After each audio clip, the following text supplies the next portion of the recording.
வந்திருக்கக்கூடிய மரியாதைக்குரிய நாம் தமிழர் கட்சி ஒருங்கிணைப்பாளர் அண்ணன் சீமான் அவர்களை அன்போடு மேடைக்கு அழைக்கிறோம்.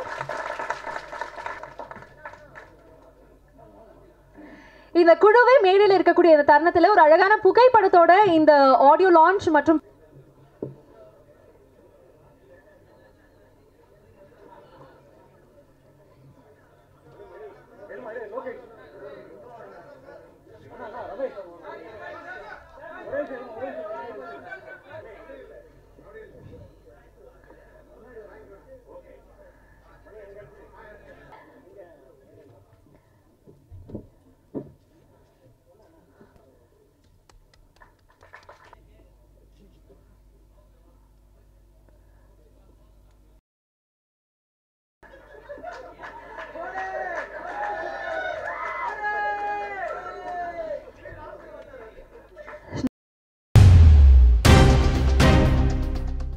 பேசுவதற்காக இதே வரிசையில் கூப்பிடணும்னு ஆசைப்படுறேன். நமக்காக அழகான வரிகளை செதுக்கியிருக்கிறாரு பாடல்களுக்கு அப்படின்னு தான் சொல்லணும். கவிஞர் ஏகாதசி அவர்களை அன்போடு அழைக்கிறோம் ஒரு வார்த்தைகள் பேசுவதற்காக. Please sir. இந்த படத்தில் மொத்தம் 5 பாட்டையும் நான் எழுதியிருக்கேன். 5மே 5 ஜானரில் இருக்கும். இந்த படத்தை ரொம்ப நேர்மையோட இந்த டீம் எடுத்திருக்காங்க. அப்படிங்கிறதுக்கு உதாரணம் என்னென்னா, பொதுவாக பாடலாசிரியர்களுக்கு டியூன் வாட்ஸ்அப்பில் அனுப்புவாங்க.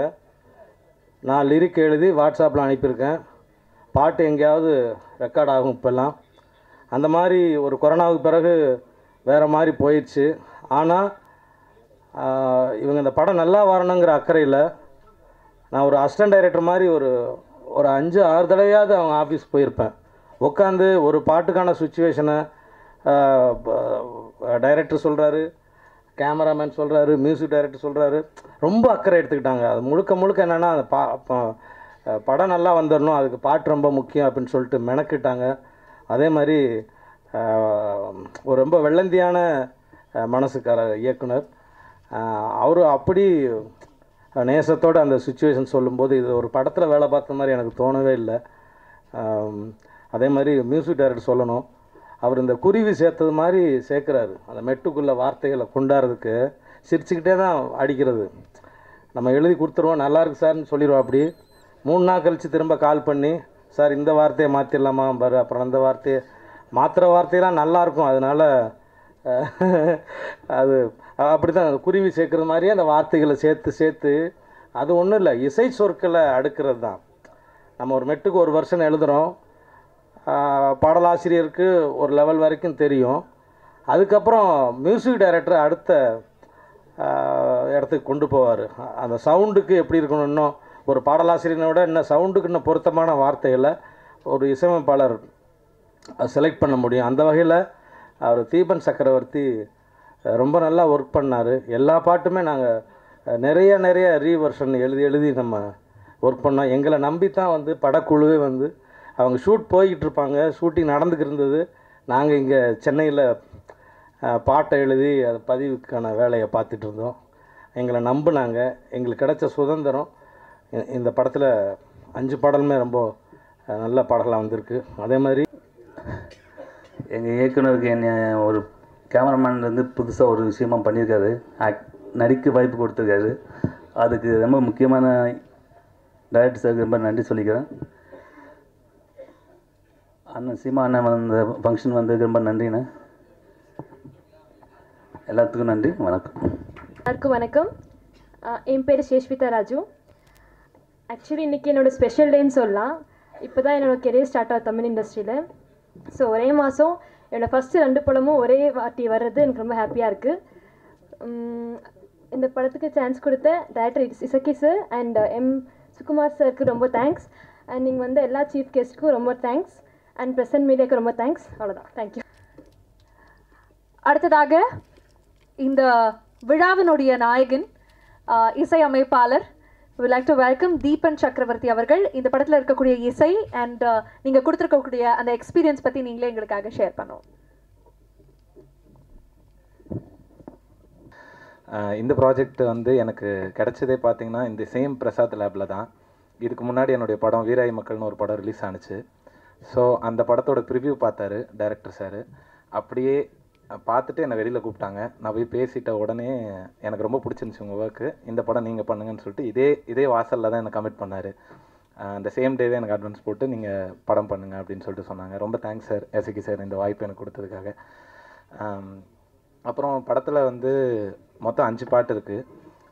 5 பாட்டுமே கொஞ்சம் வெரைட்டியாக டிஃப்ரெண்ட்டாக வந்திருக்கு. ஸோ அது ஏகாதசி சார் சொன்ன மாதிரி நானும் ஏகாதசி சாரும் இங்கே ஒர்க் பண்ணோம். அவங்க ஷூட்டிங் ஸ்பாட்டில் இருந்தாங்க. பட் ஆஃபீஸ் போகும்போதெல்லாம் ஒரு வாட்டியும் சுகுமார் சார் எனக்கு நிறைய இன்புட்ஸ் தருவாங்க. அவங்களோட எக்ஸ்பீரியன்ஸ்லேருந்து என்னென்ன விஷயங்கள் அவங்க பார்க்குறாங்க, என்ன எதிர்பார்க்குறாங்கன்றது. எஸ்கே சார் சொல்லணுன்னாக்கா அவருக்கு என்ன வேணுன்றது அவருக்கு ரொம்ப க்ளீனாகவும் தெளிவாகவும் தெரியும். ஸோ நான் வேறு எதாவது டியூன் ஒன்று கொடுத்தா கூட இல்லைங்க அது வேறு ஒன்று வேணுன்ற மாதிரி அவர் ரொம்ப க்ளீனாக சொல்லி வாங்குவார். ஸோ ரொம்ப நம்மளை சொல்ல போனாக்கா குழப்பாமல் ரொம்ப தெளிவாக என்ன வேணுன்றது கேட்டு வாங்குவாங்க. அண்டு இந்த படத்தில் எல்லாருமே ரொம்ப ஹார்ட் ஒர்க் பண்ணியிருக்கோம். டெக்னீஷியன்ஸு, ஆக்டர்ஸ் எல்லாமே ரொம்ப நல்லா பர்ஃபார்ம் பண்ணியிருக்காங்க. ரொம்ப தேங்க்ஸ். என்னுடைய அம்மாவுக்கு ரொம்ப தேங்க்ஃபுல்லாக இருக்க விரும்புகிறேன் இந்த ஸ்டேஜில். Thank you so much for joining. அதே மாதிரி படத்தில் ஒரு முக்கியமான கதாபாத்திரத்தில் நடிச்சிருக்கக்கூடிய நம்முடைய ஆதிரா அவர்கள். Ma'am, can we please have you on stage? கைபேசி வராத காலகட்டத்தில் தொலைபேசி இணைப்புகள் மட்டுமே நம்மிடம் இருந்தபோது வாத்தியார் பாலுமேந்திர அவர்களிடம் தொலைபேசி கிடையாது. அப்போது அவருக்கான தொலைபேசி என்னிடத்தில் இருந்தது. எங்கள் நட்பு வட்டத்தில் இன்னொரு நண்பருக்கு தொலைபேசி இருந்தது. அந்த நண்பரின் பெயர் சீமா. எங்கள் இருவருக்குமான தொலைபேசி அழைப்பின் போது அப்போ காலர் ஐடி ஃபெசிலிட்டியும் கிடையாது. நான் ஃபோன் பண்ணுனா நான் தான் பண்ணுறேங்கிறத தெரிஞ்சுக்கிட்டு ஹலோ சொல்கிறதுக்கு முன்னாடியே அவர் பேச துவங்குவார். அவர் ஃபோன் பண்ணால் அவர் பேரை சொல்கிறதுக்கு முன்னாடி, ஹலோ சொல்கிறதுக்கு முன்னாடியே நான் அவரை அழைத்து பேசுவேன்.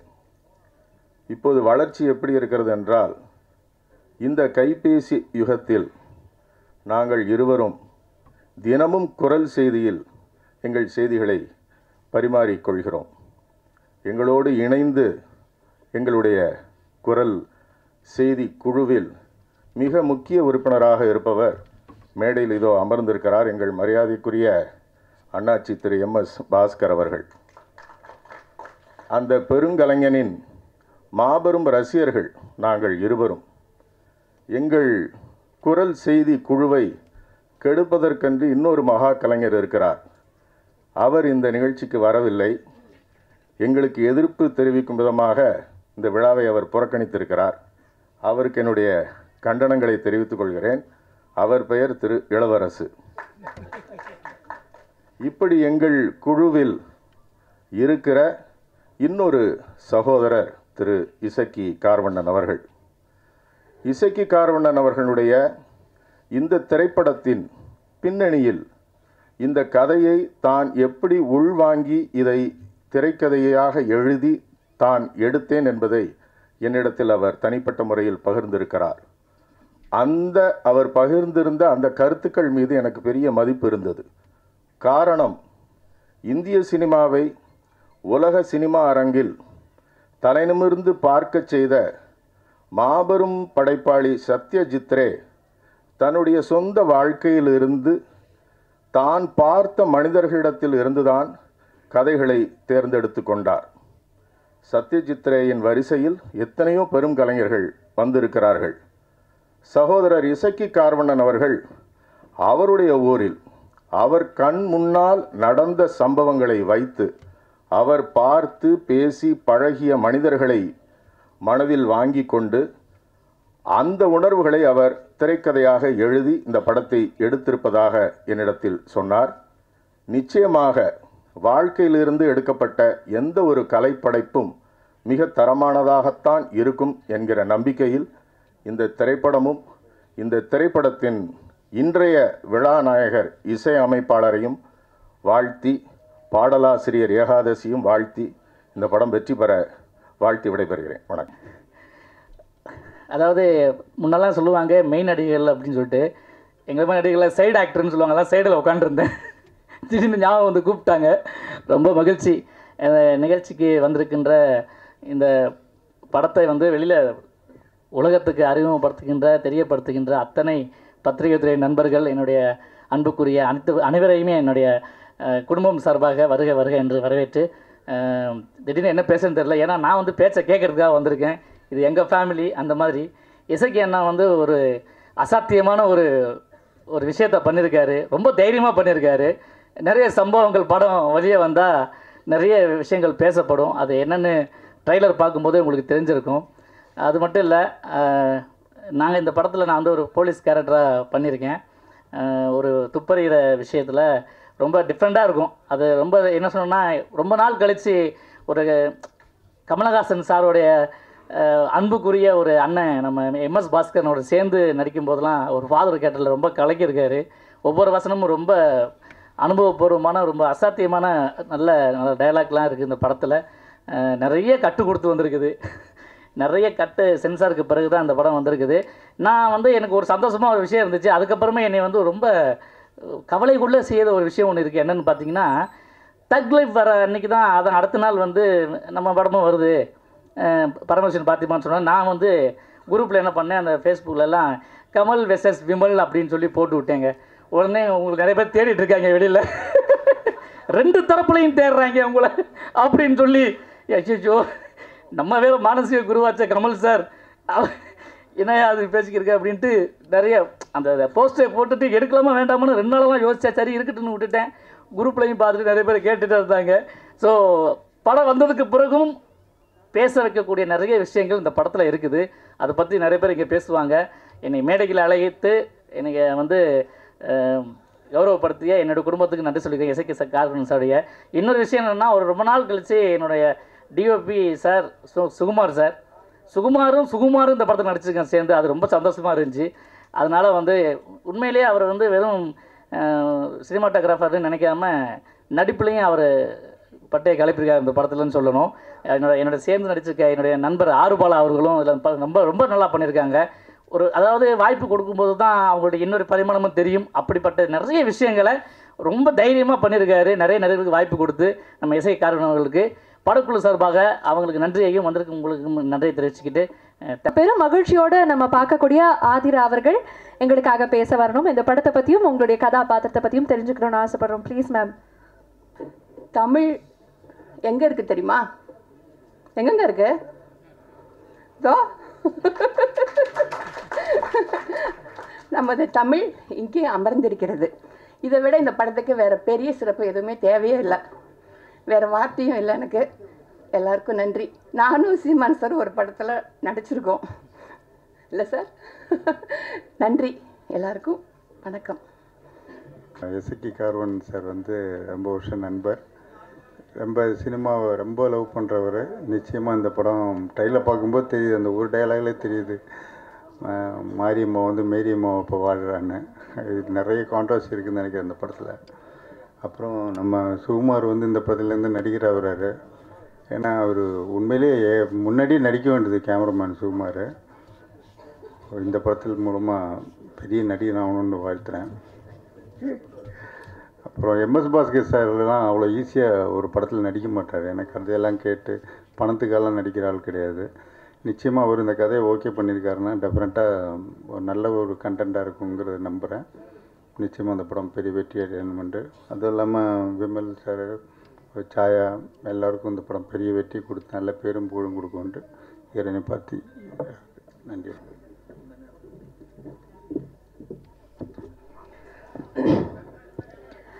இயற்கைக்கும் இறைவனுக்கும் முதல் வணக்கம். ஜூன் 6 பரமசிவன் ஃபாத்திமா. ரொம்ப சந்தோஷமாக இருக்குது. ஏன்னா கமல் சார் கூட வருது இந்த படம். அது நினைக்கும் போது கொஞ்சம் பயமாகவும் இருக்குது. எனிவே ரொம்பவே சந்தோஷம். அண்ட் இந்த மேடைக்கு ரொம்ப நன்றி. இந்த மேடையில் நான் நிற்கிறதுக்கு முதல் காரணம் என் அம்மாவுக்கு முதல் நன்றி.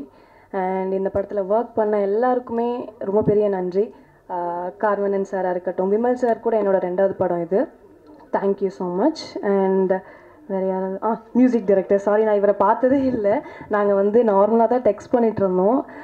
சாங் பயங்கரமாக வந்திருக்கு. இன்றைக்கி இந்த இடத்துல நாயகன் அவர் தான். ஸோ அவருக்கு ஒரு முதல் நன்றி.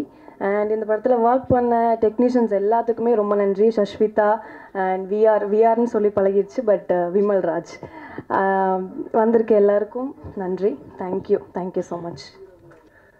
கடைசியாக என்னோடய மத்தகம் பார்த்துட்டும் அண்ணன் பேசின அந்த வார்த்தைகள் எனக்கு ரொம்ப ரொம்ப உற்சாகமாக இருந்தது.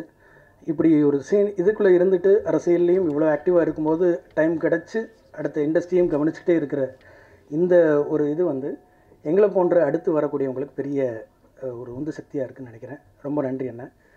மேலும் இதில் இருக்கக்கூடிய கதாநாயகன் விமல் சார், உங்களுக்கு இது இன்னொரு பெரிய வெற்றி படமாக அமையணும். இந்த மேடையில் இருக்கக்கூடிய அத்தனை பேருமே நமக்கு ரொம்ப ரொம்ப தெரிஞ்சவங்க தான். இசையமைப்பாளருக்கு வாழ்த்துக்கள். எப்பயுமே நீங்கள் வந்து சினிமாவோட இலக்கமாக தான் இருக்கீங்க, அரசியலுக்கு போகலை, போனாலே சினிமா ரத்தம் ஓடிட்டுருக்கு வந்துட்டுருக்கீங்க. முதல்ல உங்களுக்கு நன்றி. விமல் சார், ரொம்ப சந்தோஷமான விஷயம். இதில் எங்கள் இயக்குனர் அண்ணன் யாருக்கண்ணனுடைய பொண்ணு கதாநாயகனாக நடித்து அவங்க கூட நான் ட்ராவல் பண்ணியிருக்கேன். அடுத்து நம்ம இயக்குனரை பற்றி பேசாகணும். காலையில் திண்டுக்கல் சிறுமலைக்கு திடீர்னு கூப்பிட்டாரு. நம்ம மேனேஜர் அண்ணன் கூப்பிட்டு நாளைக்கு காலையில் வந்துடுங்கன்னு.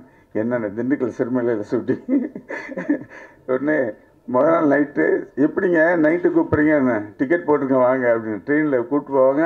அங்கே உடனே வண்டி பிக்கப் பண்ண இவ்வளோ ஆர்கனைஸ்டாக ஒரு ப்ரொடக்ஷன் மேனேஜர் அழகாக பண்ணி எங்களை அப்படியே கூப்பிட்டு போவார்.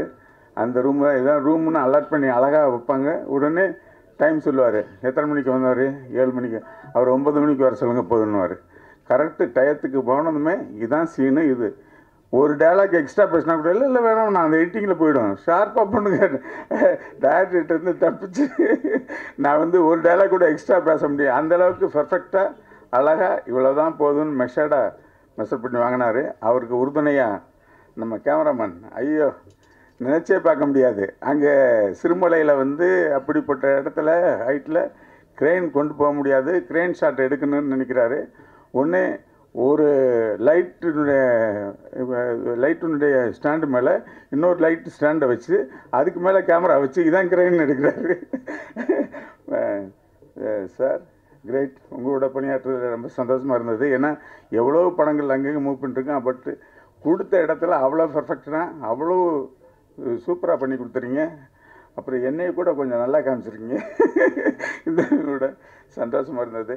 அதுக்கப்புறம் நம்ம திரையுலகத்தை சேர்ந்த அத்தனை பாராட்ட வந்திருக்காங்க. இந்த படம் மாபெரும் வெற்றி பெறுங்கிறதுல எந்த ஐயம் இல்லை. ஏன்னா ஒவ்வொரு சீனும் செதுக்கி எடுத்திருக்காரு. இயக்குனர் வந்து என்னை வந்து நடிக்க சொல்லும்போது கொஞ்சம் ஓவராக பண்ண வேண்டாம் அப்படி குறைங்க இன்னும் கொஞ்சம் நம்மளை போட்டு விலங்கு போட்டு இழுத்தது மாதிரி தன்னுடைய கட்டுக்குள்ளே கொண்டு போய் நடிக்க வச்சார். அதே மாதிரி எல்லா கேரக்டரையும் அதே மாதிரி அண்ணன் பாஸ்கர் அண்ணன் எனக்கு அப்படி ஒவ்வொரு டைமில் என்கரேஜ் பண்ணி அது பண்ணுங்கண்ணே இது பண்ணுங்கண்ணே, நம்ம ரூம் பக்கத்துலேயே இருந்துட்டு இதை சாப்பிடுங்கண்ணேன்னு சொல்லி உண்மையிலே ஒரு குடும்பமாக அங்கே ட்ராவல் பண்ணோம். ரொம்ப சந்தோஷமாக இருந்தது. அந்த குடும்ப ட்ராவலில் இன்றைக்கி வந்து இசை விழாவில் வந்து கலந்ததுக்காக ஷூட்டிங்லேருந்து அவசரமாக ஓடி வந்து லேட்டாக வந்ததுக்கு முதல்ல மன்னிப்பு கேட்டுக்கிறேன். அதை தாண்டி இந்த படம் நிச்சயமாக மிகப்பெரிய வெற்றி அடையும். ஏன்னா அவனுடைய கண்டென்ட் அப்படிப்பட்ட ஒரு அற்புதமான கண்டென்ட் எடுத்து சிறப்பாக செஞ்சுருக்காரு. இல்லை விமல் சாருடைய போர்ஷன் எக்ஸ்ட்ரானரியாக வந்திருக்கு, அதில் தெரியும். உண்மையிலே நான் படம் பார்க்காம மனசில் படத்தை ஓட்டி பார்த்துட்டு இந்த படம் மிகப்பெரிய வெற்றி அடையும். சுகுமார் அவர்களுக்கு மீண்டும் ஒரு நன்றி சொல்லி, ஏன்னா அந்த மாதிரி ஒரு மூமெண்ட்டு கொடுப்பார். இது போதும்ண்ணா ஹேண்ட் ஷாட்டை ஃபுல்லாக மேக்ஸிமம் ஒரு ஃபுல் சீனை கூட ஹேண்ட் ஷாட்லேயே போட்டு முடிச்சுட்டு போயிடாரு. க்ளோஸு எல்லாமே ஓய்டு வந்துடும், அதிலே கிரைன் போயிடும், எல்லாம் போயிடும். அப்படியே அற்புதமாக பண்ணார். சிறப்பாக இருந்தது. சிறப்பாக எல்லோரும் அவங்கவுங்க வேலைகளை சிறப்பாக செஞ்சுருக்காங்க.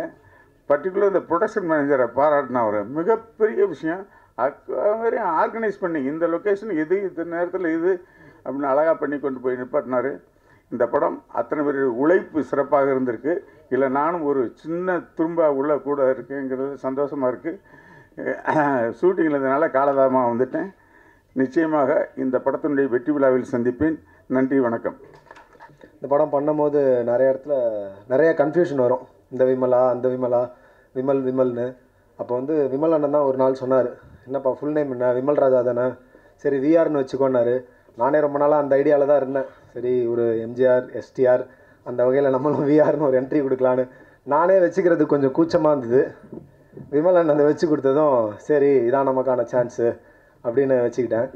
அதே மாதிரி நான் வந்து ரொம்ப இயர்ஸ் முன்னாடி சைல்டு ஆர்டிஸ்ட்டாக என்ட்ரி ஆனேன். அப்போ வந்து எம்எஸ் பாஸ்கர் சாருக்கு பையனாக ஒரு கேரக்டரில் பண்ணி தான் ஸ்டார்ட் பண்ணேன். சரி அப்போத்துலேருந்து இந்த விமல்ன்ற பேரை அப்படியே பிடிச்சிக்கலாம் அப்படின்னு நினச்சேன். அப்புறம் அண்ணன் வந்ததுனால இப்போ வந்து விஆர்னு வந்துட்டேன். அப்புறம் இந்த படத்தை பற்றி சொல்லணுன்னா, இந்த படத்தில் வந்து நான் சலீம்னு ஒரு கேரக்டர் பண்ணியிருக்கேன். பரமசிவன், ஃபாத்திமா, ஹிந்து, கிறிஸ்டின் இவங்க மத்தியில் சலீம்னு ஒரு முஸ்லீம் கேரக்டர் பண்ணியிருக்கேன். நிறையா கண்டென்ட் இருக்குது, நிறையா செமையாக இருக்கும். நான் முஸ்லீமு, என்னோடய பேர் வந்து ஜெனிஃபர்னு, அவங்க வந்து கிறிஸ்டின்னு. அது மாதிரி எங்கள் 2 பேர் பேர் வந்து வேறு வேறு மதம். அதே மாதிரி ஹீரோயினும் வேறு வேறு. அது மாதிரி நிறையா கண்டென்ட் இருக்குது. ஒரு மாதிரி பார்க்கும் போது உங்களுக்கு நல்ல கண்டிப்பாக என்டர்டெயின்மெண்ட்டாக இருக்கும். அப்புறமா இங்கே வந்து நான் கண்டிப்பாக சினிமாட்டோகிராஃபர் சார் சுகுமார் சாருக்கு வந்து ஒரு பெரிய தேங்க்ஸ் சொல்லிக்கிறேன். அவர் தான் போன படம் பார்த்துட்டு இந்த படத்தில் நம்ம பண்ண சொல்லி கூப்பிட்டாரு. அப்புறம் சைல்டு ஆர்டிஸ்ட்டாக இருக்கும் போதுலேருந்தே எனக்கு சப்போர்ட் பண்ணிட்டுருக்க நம்ம அசோசியேட் டைரக்டர் அண்ணன் தளபதி அண்ணன், அவர் எங்கே இருக்காருன்னு தெரில, அவருக்கு ஒரு தேங்க்ஸ். அப்புறமா ரொம்ப ஃப்ரெண்ட்லியாக ஒர்க் பண்ண நம்ம விமல் சார், ஹீரோயின் சாயாதேவி, அப்புறம் என்னோடய பேர் சேஷ்விதா, இவங்க எல்லாருக்கும் ஒரு தேங்க்ஸ். அப்புறம் டேரக்டர் சாருக்கும் ரொம்ப தேங்க்ஸ். சீஃப் கெஸ்ட்டாக வந்திருக்கவருக்கு ரொம்ப முக்கியமான ஒரு தேங்க்ஸ். தேங்க்யூ. அப்புறம் இந்த அசிஸ்டன்ட் டேரக்டர் பசங்களை பற்றி சொல்லி ஆகணும் இந்த இடத்துல. வேறு யாருமே அவங்கள பற்றி சொல்ல மாட்டாங்க, அதனால் நான் கண்டிப்பாக சொல்லிடுறேன். ரொம்ப பயங்கரமாக ஒர்க் பண்ணாங்க. அடுத்தது எல்லோரும் அடுத்த ஒரு 2 வருஷத்தில் எப்படி ஏதாவது ஒரு படம் பண்ணிடுவாங்க. தேங்க்யூ. ஒரு படத்தை வந்து 100 தடவைக்கு மேலே நான் பார்த்துருக்கேன், இன்னும் பார்த்துக்கிட்டு இருக்கேன், இன்னும் பார்ப்பேன். அந்த வசனங்கள் மூலமாக அந்த சீற்றத்தை பார்க்க முடிந்தது. இன்று நேரடியாக ஸ்டேஜில் பல ஸ்டேஜுகளில் அவருடைய சீற்றத்தை கேட்க முடிகிறது. என்னுடைய அன்பு பங்காளி, நாம் தமிழர் தலைமை ஒருங்கிணைப்பாளர், என்னுடைய பங்காளி, அன்பு பங்காளி சீமான் அவர்களுக்கு என்னுடைய உளம் கனிந்த இனிய வணக்கங்கள், வாழ்த்துக்கள்.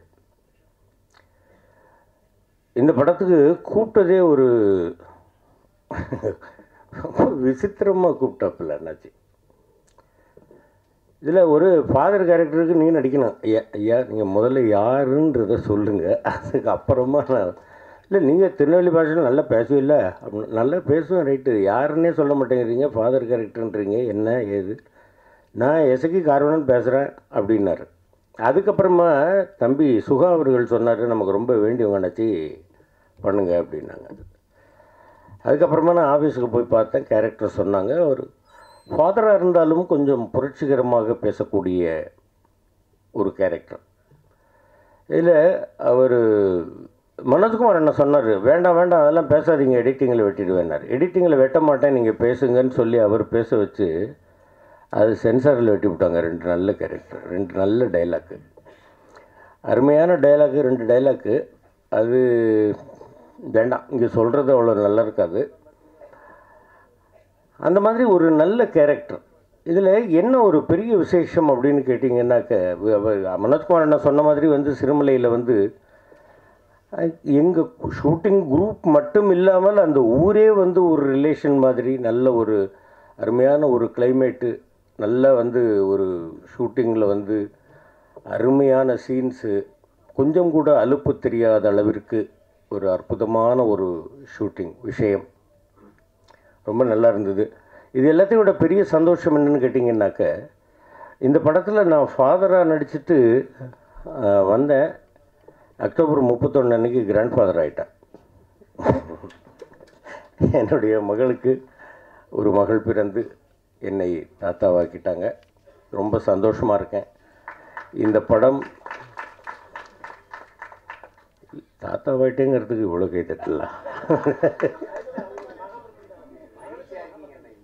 ஆமாம் ஆமாம், நிச்சயமாக தாத்தாவானதுலேயே மகிழ்ச்சி தான், நிச்சயமாக. அவ்வளோ ஒரு சந்தோஷம் நிச்சயமாக இந்த படத்தில். அதுலேயும் இல்லாமல் இந்த ஃபங்க்ஷனுக்கு தம்பி சாட்டை அவர்களும் தம்பி சுகா அவர்களும் என்னுடைய பங்காளி செந்தமிழர் சீமான் அவர்களும் வந்திருப்பது மிகப்பெரிய மகிழ்ச்சி. இந்த படத்திற்கு மிகப்பெரிய ஒரு சப்போர்ட்டும் ஆசீர்வாதமும் உங்களிடமிருந்து கிடைக்கும் அப்படின்னு நான் நம்புகிறேன்.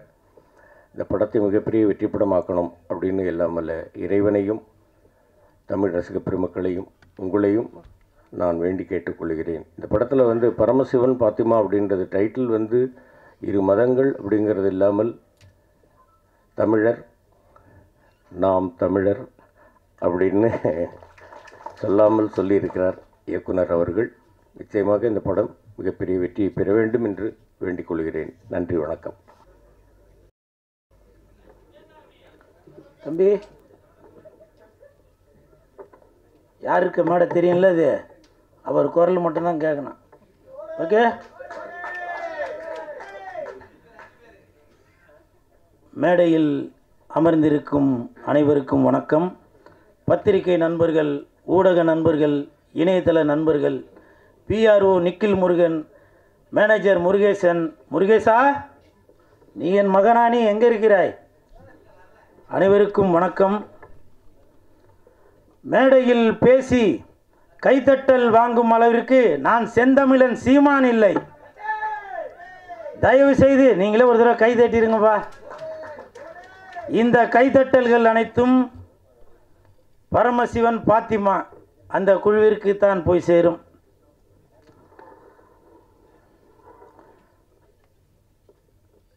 செந்தமிழன் சீமான் சார், அண்ணே வணக்கம். பரமசிவன் கழுத்தில் இருக்கும் பாம்பு கேட்டது, சீமான் சௌக்கியமா? இருக்கும் இடத்தில் இருந்து கொண்டால் எல்லாம் சௌக்கியமே, இசக்கி சொன்னது. அதில் இல்ல, இதில் அர்த்தம் உள்ளது. இயக்குனர் திரு இசக்கி கார்வண்ணன் அவர்களிடம் நான் கேட்டேன், சார் நம்ம படத்திற்கு இசை வெளியீட்டு விழாவுக்கு யார் சிறப்பு விருந்தினராக வருது அப்படின்னு. அப்போது இயக்குனர் சொன்னாங்க, 2 சிறப்பு விருந்தினர் வராங்க, ஒன்று சீமான், இன்னொன்று கூல் சுரேஷ் அப்படின்னு சொன்னாங்க. அந்த இடத்துல ஒரு திருத்தம். என்ன திருத்தம்னா, சிறப்பு விருந்தினர் என்றால் அது சீமான், சிரிப்பு விருந்தினர் என்றால் அது கூல் சுரேஷ். அதற்கு ஒரு காரணம் இருக்கு. என்ன காரணம்னா, சீமான் என்றால் எழுச்சி, கூல் சுரேஷ் என்றால் குளிர்ச்சி, நாம் தமிழருக்கு உண்டு வளர்ச்சி.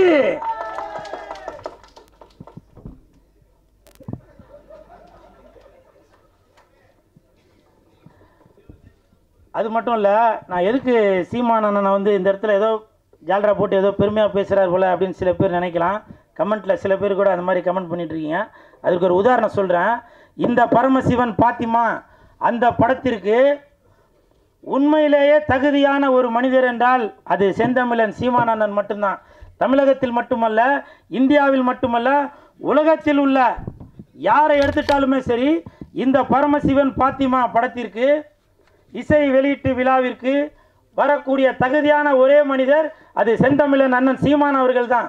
காரணம், பாத்திமா பரமசிவன், பரமசிவன் பாத்திமா, பரமசிவன் ஆண், பாத்திமா பெண். தமிழகத்தில் 234 தொகுதிகளிலுமே புரிஞ்சிருக்கும் நினைக்க தட்டுங்க. 234 தொகுதியிலுமே சரி சமமாக ஆண் 117, பெண் 117 கொடுத்தாங்களா? இப்ப சொல்லுங்க, பரமசிவன் பாத்திமா அந்த படத்திற்கு இசை வெளியீட்டு விழாவிற்கு ஒரே தகுதியான மனிதர் என்றால் அது செந்தமிழன் அண்ணன் சீமான் அவர்கள் தான். அதே மாதிரி இந்த படத்தில் இசக்கி கார்வண்ணன் அவர்கள், இயக்குனர் அவர்கள் நிறைய டைலாக், அது நம்ம பார்க்கும்போதே நம்மளை அறியாமலே கண்டிப்பாக நீங்கள் படம் பார்க்கும்போது தெரியும் பாருங்கள், அந்த கூஸ் பம்ப்ஸ்ன்னு சொல்லுவாங்களே அது நடக்கும். காரணம், நானே அதில் சில வசனங்களை பேசியிருக்கேன், அவர் சாருக்கு சொல்லி கொடுத்தது தான். மத பிரச்சனைன்னு சொல்லாதீங்க, 2 மனிதர்களுக்குள்ள பிரச்சனைன்னு சொல்லுங்க அப்படின்னு ஒரு வசனம் வரும். ஜாதி பிரச்சனைன்னு சொல்லாதீங்க, இது ஜனங்களுக்குள்ள பிரச்சனைன்னு சொல்லுங்க அப்படின்னு சொல்லி அந்த படத்தில் வசனங்கள் வரும். அப்படி இன்று மக்களுடைய மனநிலையை புரிந்து கொண்டு அந்த படத்தை இயக்கி வசனமும் எழுதி தயாரித்து இருக்கிறாரு இயக்குனர் இசக்கி கார்வண்ணன் அவர்கள். அவருக்கு என் மனமார்ந்த நன்றி. அதே மாதிரி ஒரு வார்த்தையும் சொன்னாங்க, தலைவா இந்த படத்தில் நீங்கள் செகண்ட் ஹீரோ அப்படின்னு. அது உண்மையாக பொய்யான்னு தெரியல. அப்படி சொன்னால் தான் இவன் ப்ரமோஷன் எதுவும் பண்ணுவான் அப்படின்றதுக்காக சொன்னாங்களா என்னன்னு தெரில. இருந்தாலும் சார் இந்த படத்தில் நான் நடிச்சிருக்கேன். கண்டிப்பாக என் உடல் பொருள் ஆவி அனைத்தும் இந்த பரமசிவன் பாத்திமாக்கு கண்டிப்பாக அர்ப்பணிச்சுட்டு தான் போவேன். அதே மாதிரி படத்தின் ஒளிப்பதிவாளர் சுகுமார் சார் இந்த படத்தில் ஒளிப்பதிவை மட்டும் கவனிக்காமல் நல்ல அற்புதமான நடிப்பையும் கொடுத்துருக்காரு. எனக்கு தெரிஞ்சு அடுத்த பிரகாஷ்ராஜ் அவர்களாக வருவதற்கு நிறைய வாய்ப்பு இருக்குது. எங்கே அவர் வாங்க. எதுக்காக இது சொல்கிறேன்னா, ஷூட்டிங் ஸ்பாட்டில் சொன்னார், தலைவா அடுத்து நான் ஒர்க் பண்ணுற படத்தில் எல்லாத்துலேயும் நீங்கள் இருப்பீங்க, எல்லாத்துலேயும் இருப்பீங்கன்னாரு. 3 படம் ஒர்க் பண்ணிட்டார், இது வரைக்கும் கூப்பிட காணோம். இல்லை இந்த மாதிரி இடத்துல சொன்னாதான் ஃபோன் பண்ணி சொன்னால் அது சரியாக இருக்காது இல்லையா. அதே மாதிரி படத்தின் கதாநாயகன் கமல் அவர்கள், இல்லை விமல் அவர்கள், இல்லை அந்த அந்த கமல் விமலுக்கு ஒரு காரணம் இருக்குது. விமல் அவர்கள், அவரை பற்றி சொல்கிறதுக்கு ஒன்றும் பெருசாக ஒன்றும் இல்லை. அதுக்கு என்ன காரணம்னா, ஷூட்டிங் ஸ்பாட்டில் அவர் உண்டு, அவர் வேலை உண்டுன்னு இருக்கார். எனக்கு தெரிஞ்சு விஜய் சார் அப்படி இருப்பார். அதே மாதிரி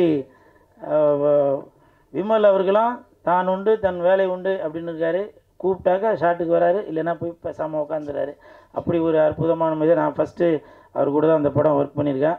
ஸோ வாழ்த்துக்கள் விமல் சார், வாழ்த்துக்கள். தம்பி உன் பேர் நம்ம விஆரா? விஆர். அந்த தம்பி வந்து என் பக்கத்தில் உட்காந்துருக்கும்போது நான் எழுதிட்டு இருந்தேன், ஆனால் என்னையும் கொஞ்சம் இப்போ நல்லா பில்டப்பாக சொல்லுங்கண்ணா அப்படின்னா. ஆனால் அவன் பேசும்போது அது சொல்லியிருக்கனால அது சொல்ல காணாம். இருந்தாலும் பரவாயில்ல, அந்த தம்பி விஆர் இந்த படத்தில் நல்லா நடிச்சிருக்கான். அந்த பொண்ணு கூடயே சுற்றின்னு இருப்பான். அவருக்கும் என் மனமார்ந்த நன்றிகளை தெரிவித்துக் கொள்கிறேன். அப்புறம் மிகப்பெரிய நன்றி இயக்குனர் அவர்களுக்கும் இசையமைப்பாளர் உங்கள் பேர் என்ன சார்? தீபன் அவர்களுக்கு என் மனமார்ந்த நன்றி. ஏன்னாக்க நான் ஆடுற மாதிரி ஒரு பாட்டு போட்டு கொடுத்துருக்கீங்க, மிக்க நன்றி. ஏன்னா என்னையும் இந்த மாதிரி ஆட முடியும் அப்படின்னு சொல்லி எனக்கு ஒரு ஒரு ஒரு பேர் ஒன்று கொடுத்து, அந்த பேர் வந்திருக்காங்களா? அதெல்லாம் வரவேணான்னு இருப்பீங்களா? கூல் சுலேஷ் வளர்ச்சி பிடிக்காதாப்பா? என்ன பாலா? ஆமாம் ஆமாம், சிவசிவாய. அப்புறம் இந்த படம் வந்து ஜூன் 5ஆம் தேதி தான் ரிலீஸ் ஆக போகுது அப்படின்னு சொல்லி இயக்குனர் அவர்கள் என்கிட்ட சொன்னாங்க. உடனே எனக்கு வந்து ரொம்ப கன்ஃபியூஸ் ஆகி போச்சு. ஏன்னா அன்னைக்கு தான் தக் லைஃப் படம் ரிலீஸ் ஆகுது. அப்போ நான் வந்து சார்கிட்ட கேட்டேன், சார் அன்னைக்கு தான் தக் லைஃப் படம் வருது, அப்போ கமலுக்கும் விமலுக்கும் போட்டியா அப்படின்னு கேட்டேன். ஐயோ அப்படிலாம் இல்லை சார் அப்படின்னாரு. அப்போது சிம்புவுக்கும் கூல் சுரேஷுக்கும் போட்டியா அப்படின்னா, ஐயோ அப்படிலாம் இல்லை சார் அப்படின்னாரு. நான் வந்து இயக்குனர் அவர்களிடம் ஒரு தாழ்மையான ஒரு வேண்டுகோள் ஒன்று வைத்தேன். என்னன்னாக்க, அன்னைக்கு என் தலைவன் எஸ்டிஆர் அவர்கள் நடித்த படம் வருது, அதனால் நீங்கள் ஒரு நாள் தள்ளி ஜூன் 6ஆம் தேதி வைங்க அப்படின்னு சொன்னேன். அந்த வேண்டுகோளை ஏற்றுட்டார். ஏன்னா இதுதான் என் தலைவன் எஸ்டிஆருக்கு நான் செய்யும் கைமாறு. இது வந்து பெரிய போட்டி எதுவும் இல்லை, இருந்தாலும் என் தலைவனை நான் இப்படி தான் பார்க்கணும் அப்படின்ற ஒரு எண்ணத்தில் தான் சொல்கிறேன். என்றைக்குமே வெந்து தணிந்தது காடு, வெந்து தணிந்தது காடு, சீமானனுக்கு வணக்கத்தை போடு. அப்புறம் இன்னொரு முக்கியமான விஷயம், கமல் சார், நீங்கள் வந்து உலக நாயகனாக இருந்து விண்வெளி நாயகனாக மேலே ஒரு படி போயிட்டீங்க. அந்த உலக நாயகன் அந்த பட்டம் வந்து இப்போ வெற்றிடமாக இருக்குது. என் தலைவன் எஸ்டிஆர் அவர்களுக்கு அந்த உலக நாயகன் பட்டத்தை நீங்கள் கொடுக்கணும் அப்படின்னு சொல்லி நான் தாழ்மையுடன் கேட்டுக்கொள்கிறேன். இன்று முதல் உலக நாயகன் என்றால் அது சிலம்பரசன், விண்வெளி நாயகன் என்றால் அது கமலஹாசன்.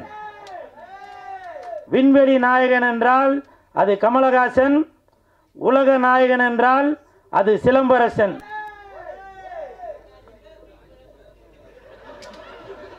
என்னவோ சொன்னீங்கப்பா, கேட்கலவா? பரமசிவன் பாத்திமா வருகின்ற ஜூன் 6, கொஞ்சம் பார்த்துமா. நிறைய பேர் நினைக்கலாம், என்னவோ அப்படி போட்டுன்னு அப்படி வந்து நிற்கிறானடா அப்படின்னு. அதை பற்றிலாம் நான் எதுவும் கவலைப்படலைங்க.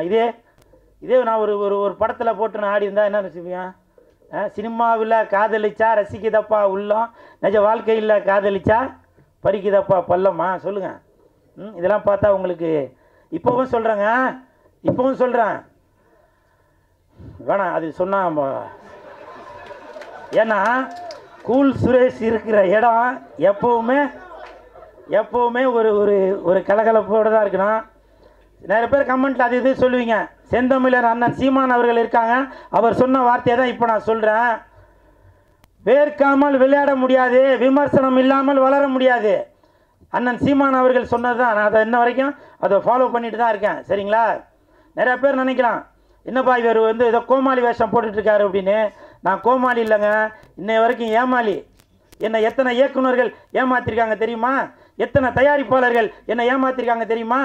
ஒரு படத்துக்கும் கதாநாயகி அவங்க இவங்க எல்லாரையும் நடிக்க வச்சு அதை பண்ணி இதை பண்ணிவிட்டு வெள்ளிக்கிழமை மணிக்கு என்கிட்ட சொல்லுவாங்க, சார் நான் தெரியாமல் அவரை புக் பண்ணிட்டேன், தெரியாமல் இவங்களை புக் பண்ணிட்டேன் அப்படின்லாம் சில விஷயங்கள்லாம் சொல்லுவாங்க. அப்போது என்கிட்ட சொல்லுவாங்க, சார் நீங்கள் தான் வந்து கொஞ்சம் ஏதாவது இது பண்ணுங்கள், நான் உங்களை அடுத்த படத்தில் அதை பண்ணுறேன் இதை பண்ணுறேன்னு. இப்போவும் சொல்கிறேன், நான் கோமாளி இல்லைங்க, ஏமாளி.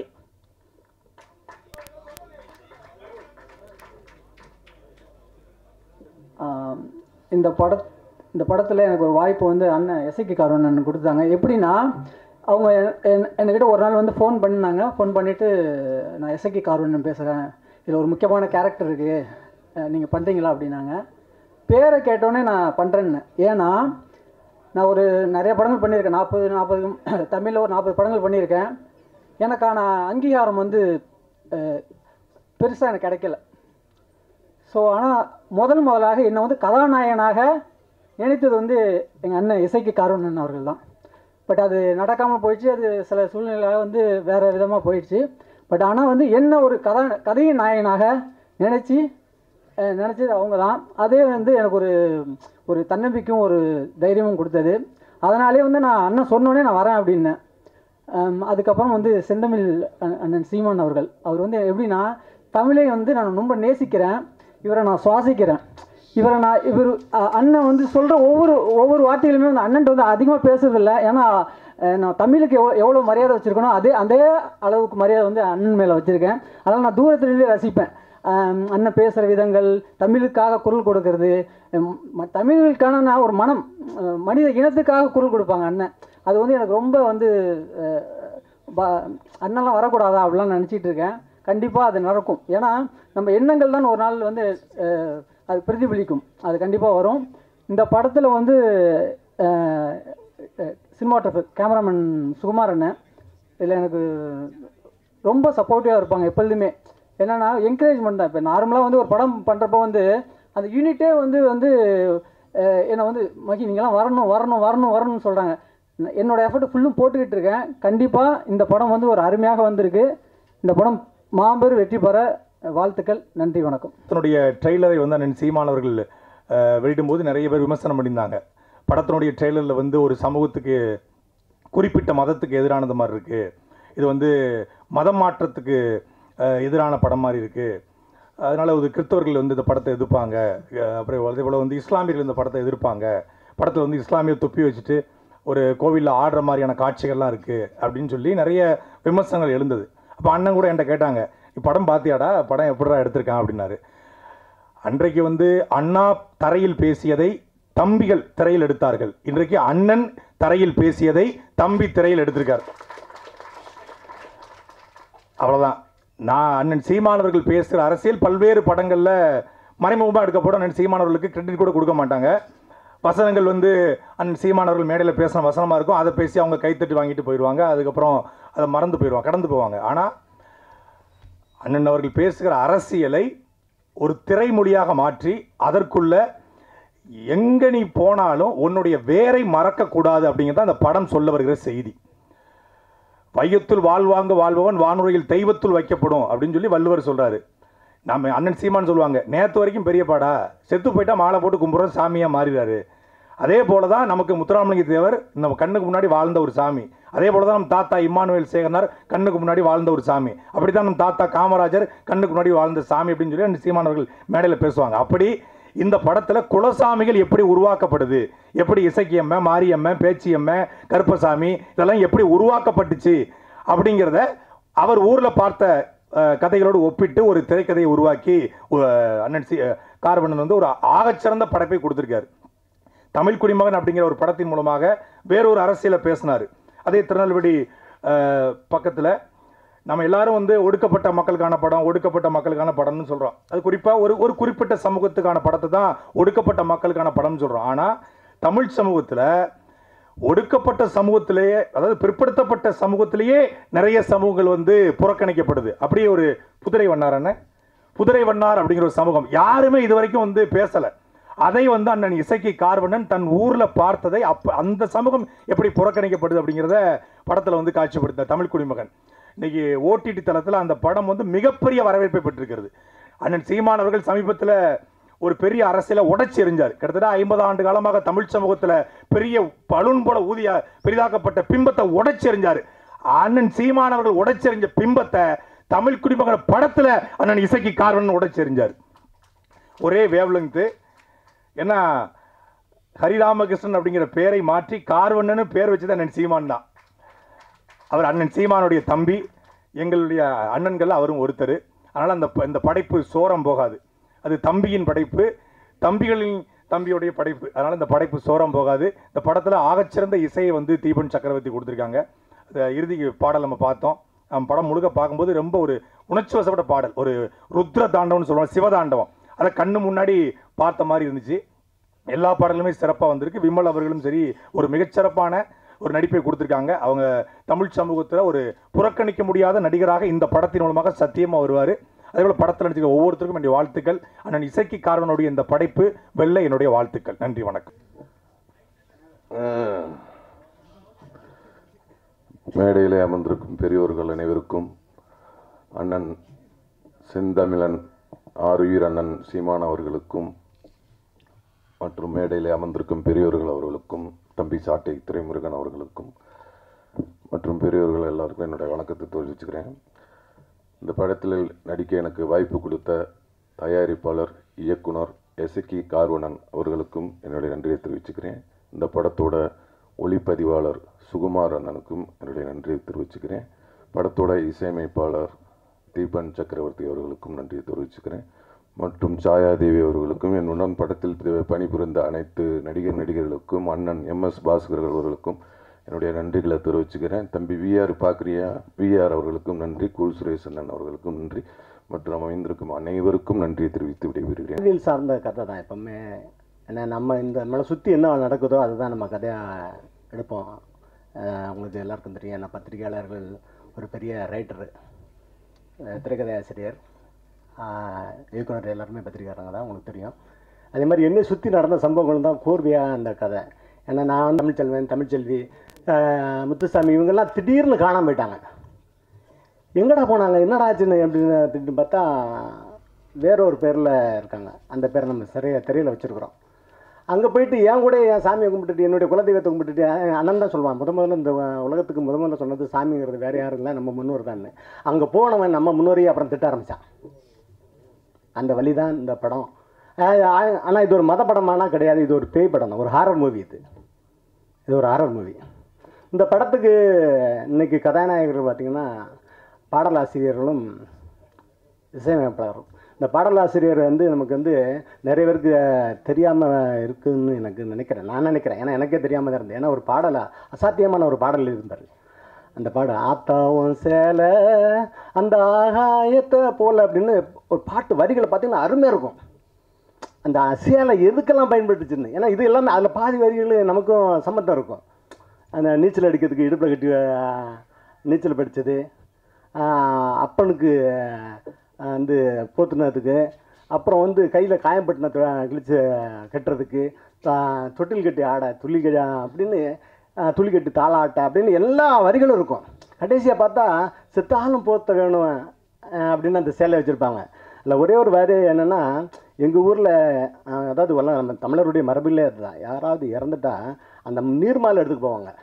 நீர்மாலை எடுத்துகிட்டு போயிட்டு வரும்போது பார்த்திங்கன்னா அந்த தாயுடைய சேலை விரிப்பாங்க. ஏன்னா தாயுடைய சேலை, ஏன்னா வந்து நீர்மாலை வந்து ஒருத்தர் இறந்துட்டாங்கன்னா அவங்க அதுக்கப்புறம் கடைசியாக குளிப்பாட்டுறது. அப்போ அந்த வரும்போது அந்த காலில் இருந்து எது பட்டு அவனுக்கு அவனுக்கு வலி வந்துடக்கூடாது அப்படின்னு ஒரு உலகத்தில் பெரிய புனிதமானது இல்லையா தாய், சந்தேகத்துக்கு அப்பாற்பட்டவள். அதான் கடைசி அந்த நீர்மலை போய்ட்டு வரும்போது விரிப்பாங்க. விரித்து கொண்டு வந்து அதுக்கப்புறம் அந்த சடங்கெல்லாம் செய்வாங்க. அந்த பாட்டு அதே மாதிரி அப்படி ஒரு தாய்மை எழுந்த பாட்டை என் படத்தில் ஒரு பாட்டு எழுதியிருக்கிறாரு. அந்த குழந்தைகளை வச்சு ஒரு பாட்டு இருக்கும், காடு எங்கள் வீடு தான் அப்படின்னு அந்த பாட்டு எழுதியிருக்காரு. நீங்கள் இப்போ பார்த்துருப்பீங்க. அதுலேயும் அதே மாதிரி வரிகள்லாம் இருக்கும்.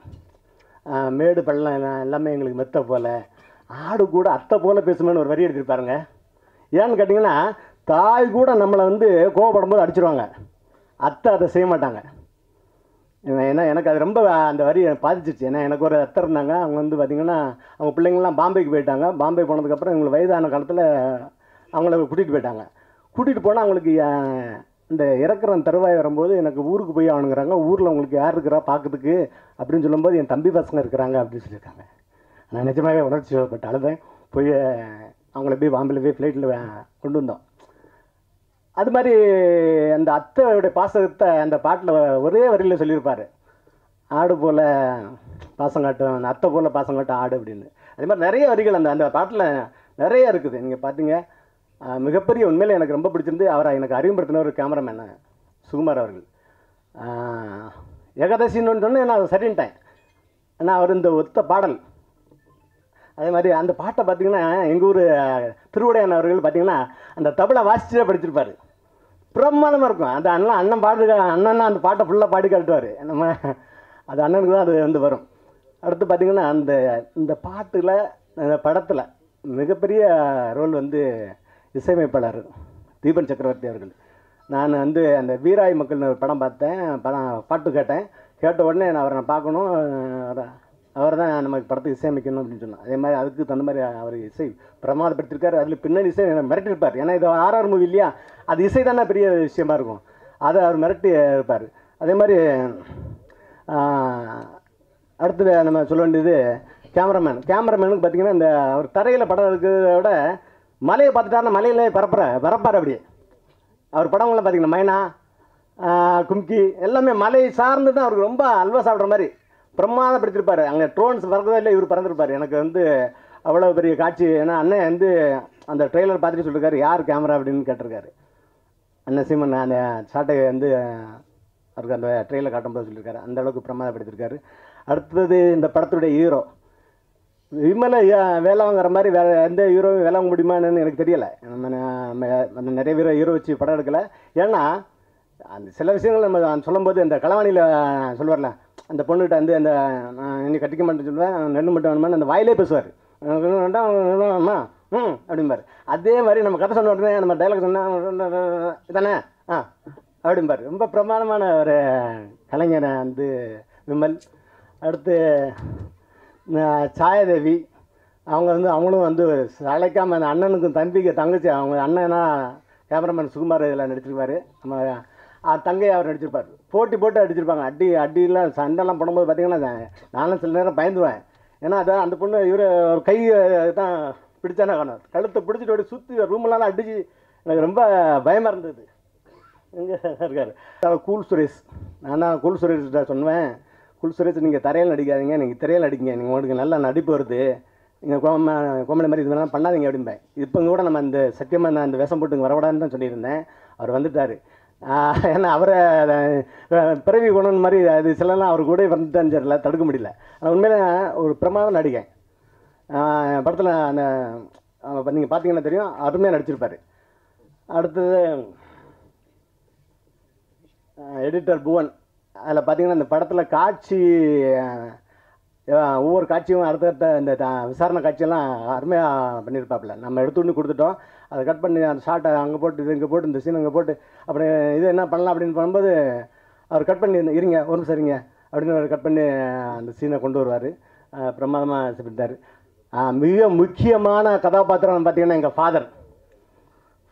ஃபாதர் வந்து எம்எஸ் பாஸ்கர் சார் நடிச்சிருந்தாலும் அது உண்மையிலே ஆஸ்வால்ட்டுன்னு நான் பள்ளிக்கூடத்தில் படிக்கும்போது எனக்கு ஃபாதராக இருந்தவர் ஆஸ்வால்ட். அவரே மாதிரி தான் இருப்பார். நான் அந்த ஃபோட்டோ கூட அவருக்கு அனுப்பியிருந்தேன். எங்கள் ஃபாதரை தான் அவர் ஆஸ்வால்ட்டாகவே வாழ்ந்துருப்பார். அந்த படத்தில் மிகப்பெரிய போன் அது வந்து அது நம்ம யாருமே மறுக்க முடியாது. அதுக்குனால எனக்கு அவருக்கும் சில பிரச்சனைகள் வரலாம் அப்படின்னு கூட எல்லோரும் சொன்னாங்க. அதெல்லாம் வராது. ஏன்னா நம்ம கடைசியாக என்ன சொல்கிறோன்னா, இந்த மண் சார்ந்து, இந்த மண்ணுடைய அடையாளம் சார்ந்து, இந்த மண்ணுடைய இனம் சார்ந்து தான் வாழ சொல்கிறோம் தவிர வேறு எதுவுமே நம்ம சொல்லலை. ஏன்னா இந்த மாதிரி வாழும்போது தான் இது மனிதனுக்கு மனிதன் பிரச்சனை வராது அப்படிங்கிறதுனால நம்ம அதை சொல்லியிருக்கோம். அதனால் அதை அவர் பிரமாதமாக நடிச்சிருப்பார். என்கிட்ட அது இந்த சுகுமார் கூட ஒரு டைலாக்லாம் பார்த்தீங்கன்னா அசால்ட்டாக அடிச்சுட்டு போயிடுவார். ஃபாதர் உங்களுக்கு திருநெல்வேலி தானே அப்படிம்பாரு. ஆமாம் அதுக்கு என்ன இப்போ அப்படிம்பாரு.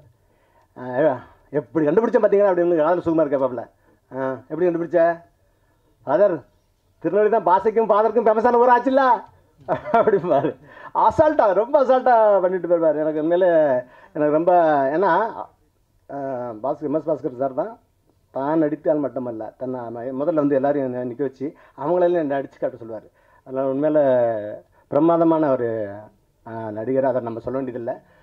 அவரை வந்து என்ன சுகாலாம் சொல்லுவார், அவர் சிவாஜி மாதிரி தான் அப்படின்ட்டு.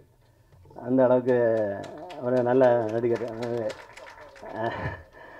அடுத்து இப்போ நம்ம மனோஜ்குமார் சார் வந்து மிகப்பெரிய கேரக்டர் அந்த படத்துக்கு அப்புறம் தெரியும். ஏன்னா அவர் தான் இந்த படத்தில் அந்த கதையில் விமர்சிக்க ஒரு கேரக்டராக நடிச்சிருப்பார். அதனால் எனக்கு வந்து ஏன்னா அந்த படத்துடைய மெயின் கதாநாயகனே அவர்கிட்ட. ஏன்னா ஒரு எங்கள் ஊரில் நடந்த சம்பவம், அவருடைய பேர் வச்சுருந்த கதாபாத்திரம் தான். ஊர் எங்கே போகுது, அங்கே போனோடனே அவருடைய என்ன வாழ்க்கை நடந்தது, அதுக்கப்புறம் ஏன் அந்த ஊருக்கு திரும்பி வராரு அப்படிங்கிறது எல்லாம் அந்த அவரை சுற்றி வரும். அதனால் சார் மிகப்பெரிய கதாபாத்திரம். அடுத்தது இந்த விழாக்கு எனக்கு வருகை இந்த ஆதிரா இருக்கிறாங்க. ஆதிராலாம் ஐயோ கோவிசர்லாம் மிஞ்சிருவாங்க ஒரு கட்டத்தில். ஐயோ என்ன ஃபெலிக்ஸ் வந்துட்டானே அப்படின்னு குதிப்பாங்க. பிரமாதமாக அவங்களுடைய நடிப்பு. அடுத்தது இந்த விழா சிறப்பிக்க வந்து நான் அண்ணன் தேனப்ப சார் அவர்களை அடிக்கடி எல்லா படத்துக்கு அவரை கூப்பிடுவேன். அது ஏதோ ஒரு காரணத்தினால தவிர்த்து தள்ளி போயிட்டு இருந்தது. எல்லாம் இதில் விழாக்கு வந்துட்டோம். இந்த இடத்துல இங்கே படத்துலையும் நான் அண்ணன் கூட ஏன்னா அண்ணன் ஒரு பிரமாதம் நடிகர். நம்ம அதை பயன்படுத்தாமல் விட்டோம்னு வருத்தம் உண்டு. மாதிரி அண்ணன் சுகா பற்றி உங்களுக்கு சொல்கிறதில்ல. ஏன்னா சுகா மாதிரி ஒரு வாழ்க்கையில் மனிதன் யாருக்கும் கிடைக்க மாட்டாங்க. ஏன்னா ஒருத்தனுக்கு அப்பா நல்லா அமைஞ்சா குரு நல்லா அமைய மாட்டான், குரு நல்லா அமைஞ்சா அப்பா அமைய மாட்டான்ல. அண்ணனுக்கு ரெண்டுமே கடல், தமிழ் கடல். அண்ணன் ஐயா எங்கள் ஐயா நெல்லை கண்ணன் அவர்களுடைய தமிழ் கடலுடைய அவர் மகன். அதே மாதிரி அவருடைய குருநாதர் பார்த்திங்கன்னா பாலுமேந்திர ஐயா சார். அதனால் அவர் இந்த விழாவுக்கு வந்து அவர் நன்றி, இயக்குனர் அவங்களுக்கு நன்றி. அடுத்து மெயின் வந்து எல்லாத்தையும் பேசிட்டு போனாலும் எங்கள் அண்ணனை பற்றி, ஏன்னா ஹீரோ சொல்லியாச்சு, இப்போ நிஜ ஹீரோ அண்ணன் சீமான். ஏன்னா நாங்கள் வந்து 2010 நினைக்கிறேன், 2010 முத்துக்குமாருடைய ஜோதியை வந்து கன்னியாகுமரியில் வந்து கொடுத்து விட எங்கள் ஐயா நல்லகண்டு பெறாட்டு நிகழ்ச்சி. கன்னியாகுமரியில் பார்த்தீங்கன்னா சத்தியமாக சொல்கிறேன் ஒரு ஆள் கிடையாது. ஏன்னா அந்த கடை வச்சுருக்க புறாமே மலையாளி. நாங்கள் 4 பேர் தான் நிற்கிறோம், யாருமே இல்லை. ஆனால் அண்ணன் வந்து 1.5 மணி நேரம் பேசினார். ஏன்னா தேவை இருந்தது. அதனால் அது வந்து இன்றைக்கி பார்த்தீங்கன்னா லட்சக்கணக்கான பேர் கூடுறான். அப்போ என்னென்னா தேவை இருந்தது. திரையில் சினிமா வந்து தான் அசாத்தியமானது. அதாவது நீங்கள்லாம் வந்து அந்த காமெடியை நினைக்கிறதெல்லாம் சாத்தியப்படுத்துகிறதா சினிமா. இப்போ ஒன்றும் இல்லை, நம்ம இப்போ யோகேஷ் கனகராஜ் படம்லாம் பார்த்தீங்கன்னா அந்த பக்கம் 4 பேர் கத்தி எடுத்து குத்திருப்பான், இந்த பக்கம் கடப்பாறை எடுத்து குத்திருப்பான். ஆனால் அந்த பக்கம் ஒருத்தன் பார்த்து அதுக்கப்புறம் துப்பாக்கி எடுத்து சுட்டுருப்பான். ஆனாலும் அதுக்கு அப்புறம் தாண்டி போயிட்டு நின்று பீரங்கி எடுத்து சுடுவாப்பில்ல. ஏன்னா அங்கே வந்து தேவை இருக்கும். ஏன்னா இந்த ட்ரக்ஸ் மாற்றியா இருப்பாங்கல்ல, அவனை அடிக்கணும்னு. ஆனால் அவருக்கு கற்பனைக்கு எட்டாத விஷயந்தான். ஆனால் அவனை கொல்லணுமே எதிரியே அப்படின்னு இருக்கும் இல்லையா. ஏன்னா அதுக்கப்புறம் அதே மாதிரி அவர் இந்த கத்தி படத்தெல்லாம் பார்த்துருப்பாரு. அதெல்லாம் சாத்தியமே இருக்காது. ஒரு லாரியில் போட்டு அவ்வளோ வரும், அதில் உயிரோடு போனாலே நம்ம அவ்வளோ தூரம் பயணிக்க முடியாது. லாரியில் போட்டு அத்தனை ஆஃபீஸரில் போட்டு கொண்டு போகல. ஏன்னா அங்கே வந்து பார்த்தீங்கன்னா போய் ஆகணும், ஸ்டேஷனில் போய் அங்கே ஐயா வாங்க காப்பாற்றுங்க பார்ப்பான். அவனுக்கு அங்கே தேவை இருந்தது. அதே மாதிரி அவர் ஒரு மகா அங்கேருந்து எங்கள் அப்பா வருவார்னு தேடிட்டு இருக்கோம். இப்படி ஒரு தேவை இருக்கும்போது சாத்தியப்படாதெல்லாம் நம்ம வந்து செய்யணும் அப்படின்னு ஒரு தோணும். அதுதான் அண்ணா செஞ்சாப்புல. ஏன்னா நீங்கள் உங்களுக்கு தெரிஞ்சிருக்கும், உங்கள் பத்திரிக்கையாளர் தான் ஒன்று நான் சொல்ல வேண்டியதில்லை. இருந்தாலும் எம்ஜிஆருடைய படம் பார்த்தீங்கன்னா உங்களுக்கு தெரியும். ஹீரோனி குளத்தில் குளிச்சுட்டு இருப்பாப்புல. குளிச்சுட்டு இருக்கும்போது கேமரா சுற்றி காட்டிடுவா, காடாக இருக்கும், யாரும் இருக்க மாட்டாங்க. ஆனால் வில்லன் வந்து அவரை வந்து அந்த அம்மாவை கெடுக்கிறதுக்கு ஆரம்பிச்சோடனே எங்கேயோ இருக்கும்னு தெரியாது, விழுது ஆலமரத்தை விழுத்து பிடிச்சி நேரே வந்து காப்பாற்றுவார். ஏன்னா அப்போ உடனே மக்கள் அதை கேட்கல. அது வந்து ஏன் கேட்கலன்னா அது அவங்க தேவைப்பட்டது. அதே மாதிரி தான் இந்த எங்கே இந்த கத்தி சண்டை எம்ஜிஆர் கத்தி சண்டை போடும்போது திரையில் கத்தி வந்து கீழே வந்துடுது. வில்லங்களை போகும்போது எம்ஜிஆர் கையில் வந்து கத்தி கீழே வந்துடுது. உடனே இங்கேருந்து தரையில் வந்து ஒருத்தன் கத்தி தூக்கி போட்டிருக்கான். இது நகைச்சுவாக தெரியும். ஆனால் அங்கே என்னென்னது அவனுக்கு தேவைப்படுது, இவனால் அதை செய்ய முடியும்னு நம்ம அவன் கத்தி எடுத்து போடுறான். ஆனால் அதுக்கப்புறம் நிறைய பேர் சினிமா போகும்போது கத்தியை கொண்டு போடுறான்னு சொல்லிட்டேன். ஏன்னா எம்ஜிஆர் கையிலேருந்து இந்த படம் இல்லை, எந்த படத்தில் போனாலும் நீ கத்தி கிளம்பி நான் கத்தி கொடுக்கணும் அப்படின்னு. ஏன்னா இந்த கத்திங்கிறது என்னென்னா அவன் தன் பாதுகாப்புக்கு வச்சது, அவன் தன் பாதுகாப்புக்கு வச்ச கத்தியை அவன் எடுத்து எம்ஜிஆர் அங்கே வீசுகிறான், திரையாக இருந்தாலும்.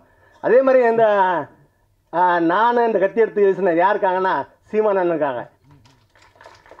எல்லாரும் சுற்றி இருக்கலாம் சொல்லுவான், என்னடா கிணத்தனமாக இருக்குது, அவன் பேசுகிறதெல்லாம் வந்து நம்புற மாதிரியா இருக்குது, இதெல்லாம் சாத்தியமாடா பண்ணும், இதெல்லாம் ஆகுமாடா, இதெல்லாம் நடக்குமாடா அப்படின்னு பேசுவான். ஆனால் நான் எல்லார்ட்டும் சொல்லுவேன், இங்கே ஒன்று தேவை இருக்குது, இங்கே தமிழ் தேசியம் ஒன்று தேவை இருக்குது, அதுக்கு வேறு எவனுமே இல்லை, சீமான் தான் இருக்கிறாப்புல, சீமான் தான் இருக்காப்புல நான் எல்லாத்தையும் சொல்லுவேன். யாருமே அப்போல்லாம் கேட்கல. அதாவது இப்பவும் சொல்கிறான், நிறைய அரசியல்வாதிலாம் சொல்கிறான், இல்லை என்னடா இது இப்படி பேசிகிட்டே இருக்காப்புல, இப்படி பேசிட்டே இருக்காப்புலன்னா. ஆனால் மக்களுக்கு தெரியுது இவன் தேவை அப்படின்னு. அதனால தான் இன்றைக்கி கிட்டத்தட்ட 40 லட்சம் வாக்கு வாங்கினாப்புல அண்ணன். அதே மாதிரி இப்போ இன்னும் அண்ணன் இன்னொரு நான் என் படத்தில் அதை தான் பேசியிருக்கேன். என்ன படத்தில்னா கடைசி அங்கே தான் கொண்டு வரேன். இன்னொரு 40 லட்சம் வாக்கு இருக்குது. அது எங்கன்னா அந்த வாக்கு ஏன் வராமல் இருக்குன்னா மக்கள் அந்த 40 லட்சம் பேர் போடுறதுக்கு இருக்கான். அவனை வந்து யார் தடுத்துருக்கான்னா அது நான் அந்த ஒரு சபை அப்படின்னு சபையில் இருந்து ஐயா அவனை போட்டுறக்கூடாது, அவனை போட்டுறாதீங்க, பிஜேபி வந்துடும், பிஜேபி வந்துடும்பா. அதே மாதிரி ஜமாத்தில் இருந்து போட்டிங்கன்னா பிஜேபி வந்துடும் சொல்லி அந்த 40 லட்சம் வாக்கை இவனுக்கு விழாமல் வச்சுருக்காங்க, தடுத்துருக்காங்க. ஆனால் இந்த அண்ணன் ஒரு ஆள் தாங்க இந்த 2 வித விஷயம். இஸ்லாமியர்கள் என்ன சொந்தம், இஸ்லாமிய தன்னை என் தம்பி அப்படின்னு சொன்ன ஒரே ஆள் அவர் தான். மற்ற கட்சிகள் எல்லாம் பார்த்தீங்கன்னா சிறுபான்மை பிரிவினை வச்சிருப்பான், இவன் தான் சொன்னான் பெரும்பான்மை, அவன் பெரும்பான்மை தமிழன் சொன்ன ஒரே ஆள் அவர் தான். அதே மாதிரி சாதிகளில் பார்த்தீங்கன்னா எல்லா கட்சியிலுமே தலித்து பிரிவு, அந்த பிரிவு, இந்த பிரிவுன்னு இருக்கும். அண்ணன் சத்தியமாக தான் நானே போய் கற்றுக்கிட்டதும் இது பண்ணதான் என்னென்னா அங்கே எந்த சாதியாக இருந்தாலும் சரி, அண்ணன் தம்பி மாமா மச்சான் சித்தப்ப பிரிப்பன் தான். நாம் தமிழரில் மட்டும்தான் அது, வேறு எந்த கட்சியிலும் கிடையாது. ஸோ இங்கே என்ன இருக்குது தேவைப்படுது இந்த மாதிரி விஷயங்களை வேறு எவனும் செய்ய முடியாது, உலகத்தில் எங்களுக்கு யாருமே செய்யலை. அப்போ அவன் தேவைப்படுறதுனால ஒருத்தன் வந்து வளர்ந்துக்கிட்டு இருக்கிறாங்கிறத விட்டுட்டு அவன் என்னென்னா அவன் சீமான் பேசுகிற அரசியல் எவனும் பேச மாட்டான். எவனும் பேசாமல் அவனுக்கு குறை சொல்கிறான்னு சொல்கிறான், வெத்தாலும் சொல்லலாம், குறை சொல்கிறவங்களாம் வேறு என்னதான் கிடைக்கும்னு பார்த்து ஒரு மற்ற விஷயங்கள்லாம் பேச அவரை வந்து வீழ்த்த நினைக்கிறது. ஆனால் வீழ்த்த முடியாது. ஏன் தெரியுமா, அவன் பிடிச்சிட்டு இருக்க ஒரு சங்க பிடிச்சிட்டு இருக்கான். அவனை யாரை எதிரியை அப்படி சங்க பிடிச்சிட்டு இருக்கான். அவங்களும் மாற்றி அவங்கள வந்து வீழ்த்த நினைக்கிறவங்க யாருன்னு பார்த்தீங்கன்னா அண்ணா அந்த நான் ஒரு கதையோடு முடிச்சிடுறேன். ஏன்னா அந்த 40 லட்சம் பேர் அந்த வாக்குகள் வராமல் இருக்கிறதுக்கு காரணம் என்னென்னு சொல்கிறேன்னா, எங்கள் ஊரில் நான் சின்ன பிள்ளையாக இருக்கும்போது 6 மணிக்கு மேலே ஊரில் எல்லாம் சொல்லுவாங்க, 6 மணிக்கு மேலே வெளியே வராதிங்க, 2 கண்ணை வந்துடுவான், 2 கண்ணை வந்து பிடிச்சிட்டு போயிடுவான், 2 கண்ணை வந்து பிடிச்சிட்டு போயிடுவான்னு. சரி அந்த 2 கண்ணை எங்கேருந்து வரான்னா 3 கண்ணிலேருந்து வரான் அப்படிம்பான். நாங்கள் பார்த்துட்டு சின்ன நேரத்தில் பயந்துக்கிட்டே இருந்தோம். ஊருக்காரங்க யாரும் ஊருட்டு 6 மணிக்கு மேலே வர மாட்டாங்க. ஆனாலும் அந்த ஊரில் திருட்டு போயிட்டு இருந்தது, களவாண்டு இருந்தாங்க. யாரா கண்டுபிடிக்கல. பார்த்தா கடைசியில் பார்த்தா இந்த எவன் 2 கண்ணு வருவான், எவன் 3 கண்ணுலேருந்து வரான்னு எவன் சொன்னானோ அவன் தான் திருடி இருக்கான். அதே மாதிரி இங்கே பிஜேபி வந்துடும் மட்டும் இங்கே திருடிட்டு இருக்காங்க. இந்த நான் கடைசியில் 2 கண்ணா நம்ம யோசிக்கலை. ஏன்னா எல்லா மனுஷனும் 2 கண்ணு தானே இருக்கும் அப்படின்னு நம்ம யோசிக்கலை. இந்த 3 கண்ணுன்னு பார்த்தா 3 கண்ணு ஒரு பாலம் இருக்குது எங்கள் ஊரில். அந்த 3 கண்ணு பாலத்துலேருந்து வரான்னு சொல்லிட்டு இவன் எங்களை ஏமாற்றி விட்டுட்டான். அது மாதிரி ஏமாற்றி இந்த அண்ணன் சீமானுக்கு இந்த 40 லட்சம் வாக்கு விழாமல் அவங்க பார்த்துக்கிட்டு பயங்காட்டிகிட்டு இருக்காங்க. ஆனால் அதனால் எவ்வளோ பெரிய இழப்புன்னா இங்கே எல்லாத்தையும் நம்ம இழந்துக்கிட்டு இருக்கோம் அப்படிங்கிறது தான் இந்த படத்தில். அதுக்கு தான் இந்த 40 லட்சம் பேருக்கான கதை தான் இந்த படம். இந்த 40 லட்சத்தும் இந்த அண்ணனுக்கு வரணும். அதுதான் அதுக்காண்டி நான் அது அரசியல் படம் கிடையாது. படத்தில் நான் எங்கேயுமே அரசியல் பேசலை. ஆனால் நான் என் மண் சார்ந்த அடையாளம், காதல் எல்லாம் பேசியிருக்கேன். ஒரு பாத்திமா, ஒரு பரமசிவங்கிற பாத்திமா, அந்த பாத்திமாங்கிற பொண்ணு ஒரு பெண் இல்லையா, அந்த பெண் நினைக்கிறேன் நான் என் ஊர்லேயே அடையாளத்தோடு வாழணும், நான் பிறந்த ஊரில் வாழணும்னு ஆசைப்பட்றேன். கடைசியில் அவரோட ஆசை நிறைவேறாமல் போயிருது. இதுக்கு காரணமாக இருக்குது என்னென்னு பார்த்தீங்கன்னா, நம்ம அந்த அடையாளங்களை இழந்து போன அந்த மதங்களும் அது மதத்தை வச்சு நடக்கிற அரசியல்களும் தான் இருக்குது. அந்த அரசியல்களை நம்ம இதில் பேசலை. இந்த காதலையும் அந்த பேய் ஹாரர் மூவியாக சொல்லியிருக்கிறோம். ஏன்னா நான் நிறைய பேசோட அண்ணன் சினிமா பற்றி பேசணும், நான் அரசியல் பேசணும் நல்லா நினைக்கிறேன். அதனால் இதோட என்னை முடித்துக் கொள்கிறேன். இந்த படம் உறுதியாக நான் நம்புகிறேன். திரையில் இப்போ நான் இவ்வளோ பேசுகிறனால எனக்கு திரை கிடைக்காம போகக்கூட பிரச்சனைகளோடு இருக்கலாம். அந்த பயம் எனக்கு இருக்குது. ஆனால் நான் பயப்படலை. ஏன்னா நான் வந்து எனக்கு கூட அண்ணன் சீமான் இருக்காப்புல. ஏன்னா இதுக்கு முன்னாடி பார்த்தீங்கன்னா எனக்கு வந்து தமிழ் குடிமகனில் எனக்கு திரை கிடைக்காம, தேட்டர் கிடைக்காம எனக்கு நிறைய பிரச்சனைகள் இருந்தது. அப்போது அண்ணனோட சின்ன அண்ணன் பின்னா சண்டை இருக்கும், எல்லாமே இருக்கும் இல்லையா, அதில் விலகி இருந்த அந்த நேரம். ஆனால் இப்போ அப்படி இல்லை, அண்ணன் இருக்கிறாப்புல. ஏறி அடியா. ஏன்னா சீமான மாதிரி ஒரு ஆள் ஒன்றும் நம்பிக்கை கொடுக்க எவனுமே கிடையாது உலகத்தில். எதுனாலும் சரி இறங்கி அடிறா அப்படின்னு நம்பிக்கை உங்களுக்கு தேவை என்னது? இப்போ எனக்கு ஒரு மருத்துவமனைக்கு பாருங்க, ஒரு டாக்டர் மருந்து கொடுக்குறனால என்ன சொல்லுவான், இது சாப்பிடுங்க சரியாயிருன்னு சொல்லுவான்ல. அது சரியாகுதா சரியாகிறன்றது சரியாகணும் அந்த வார்த்தை சொன்ன உடனே அவனுக்கு பாதி நோய் போயிடும். அது மாதிரி தான் இறங்கி அடிறா எல்லாம் சரியாகும்.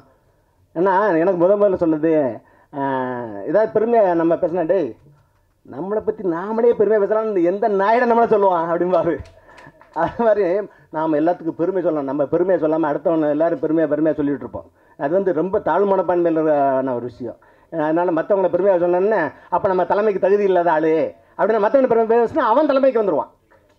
இது எல்லா இடத்துலையுமே, நம்ம வீட்லேயும் சரி எல்லா இடத்துலையுமே சரி. நீங்கள் நமக்கு எவ்வளோ ஸ்ட்ரென்த் இருக்குது, எவ்வளோ அறிவு இருக்குங்கிறது நம்ம வந்து நிரூபிச்சுட்டே இருக்கணும். இல்லைன்னா நம்ம காணாமல் போயிட கூட வாய்ப்பு இருக்குது. அதான் நடந்துகிட்டு இருக்கு உலகத்தில். உறுதியாக இந்த படம் வெல்லும். வேற்றியா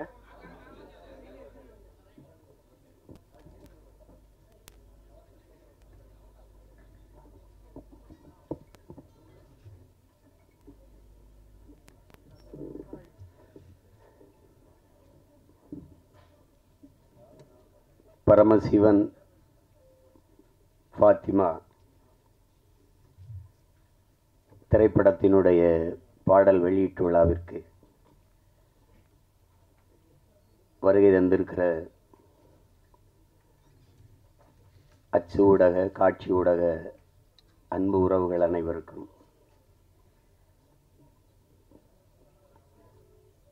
மேடையிலே அமர்ந்திருக்கிற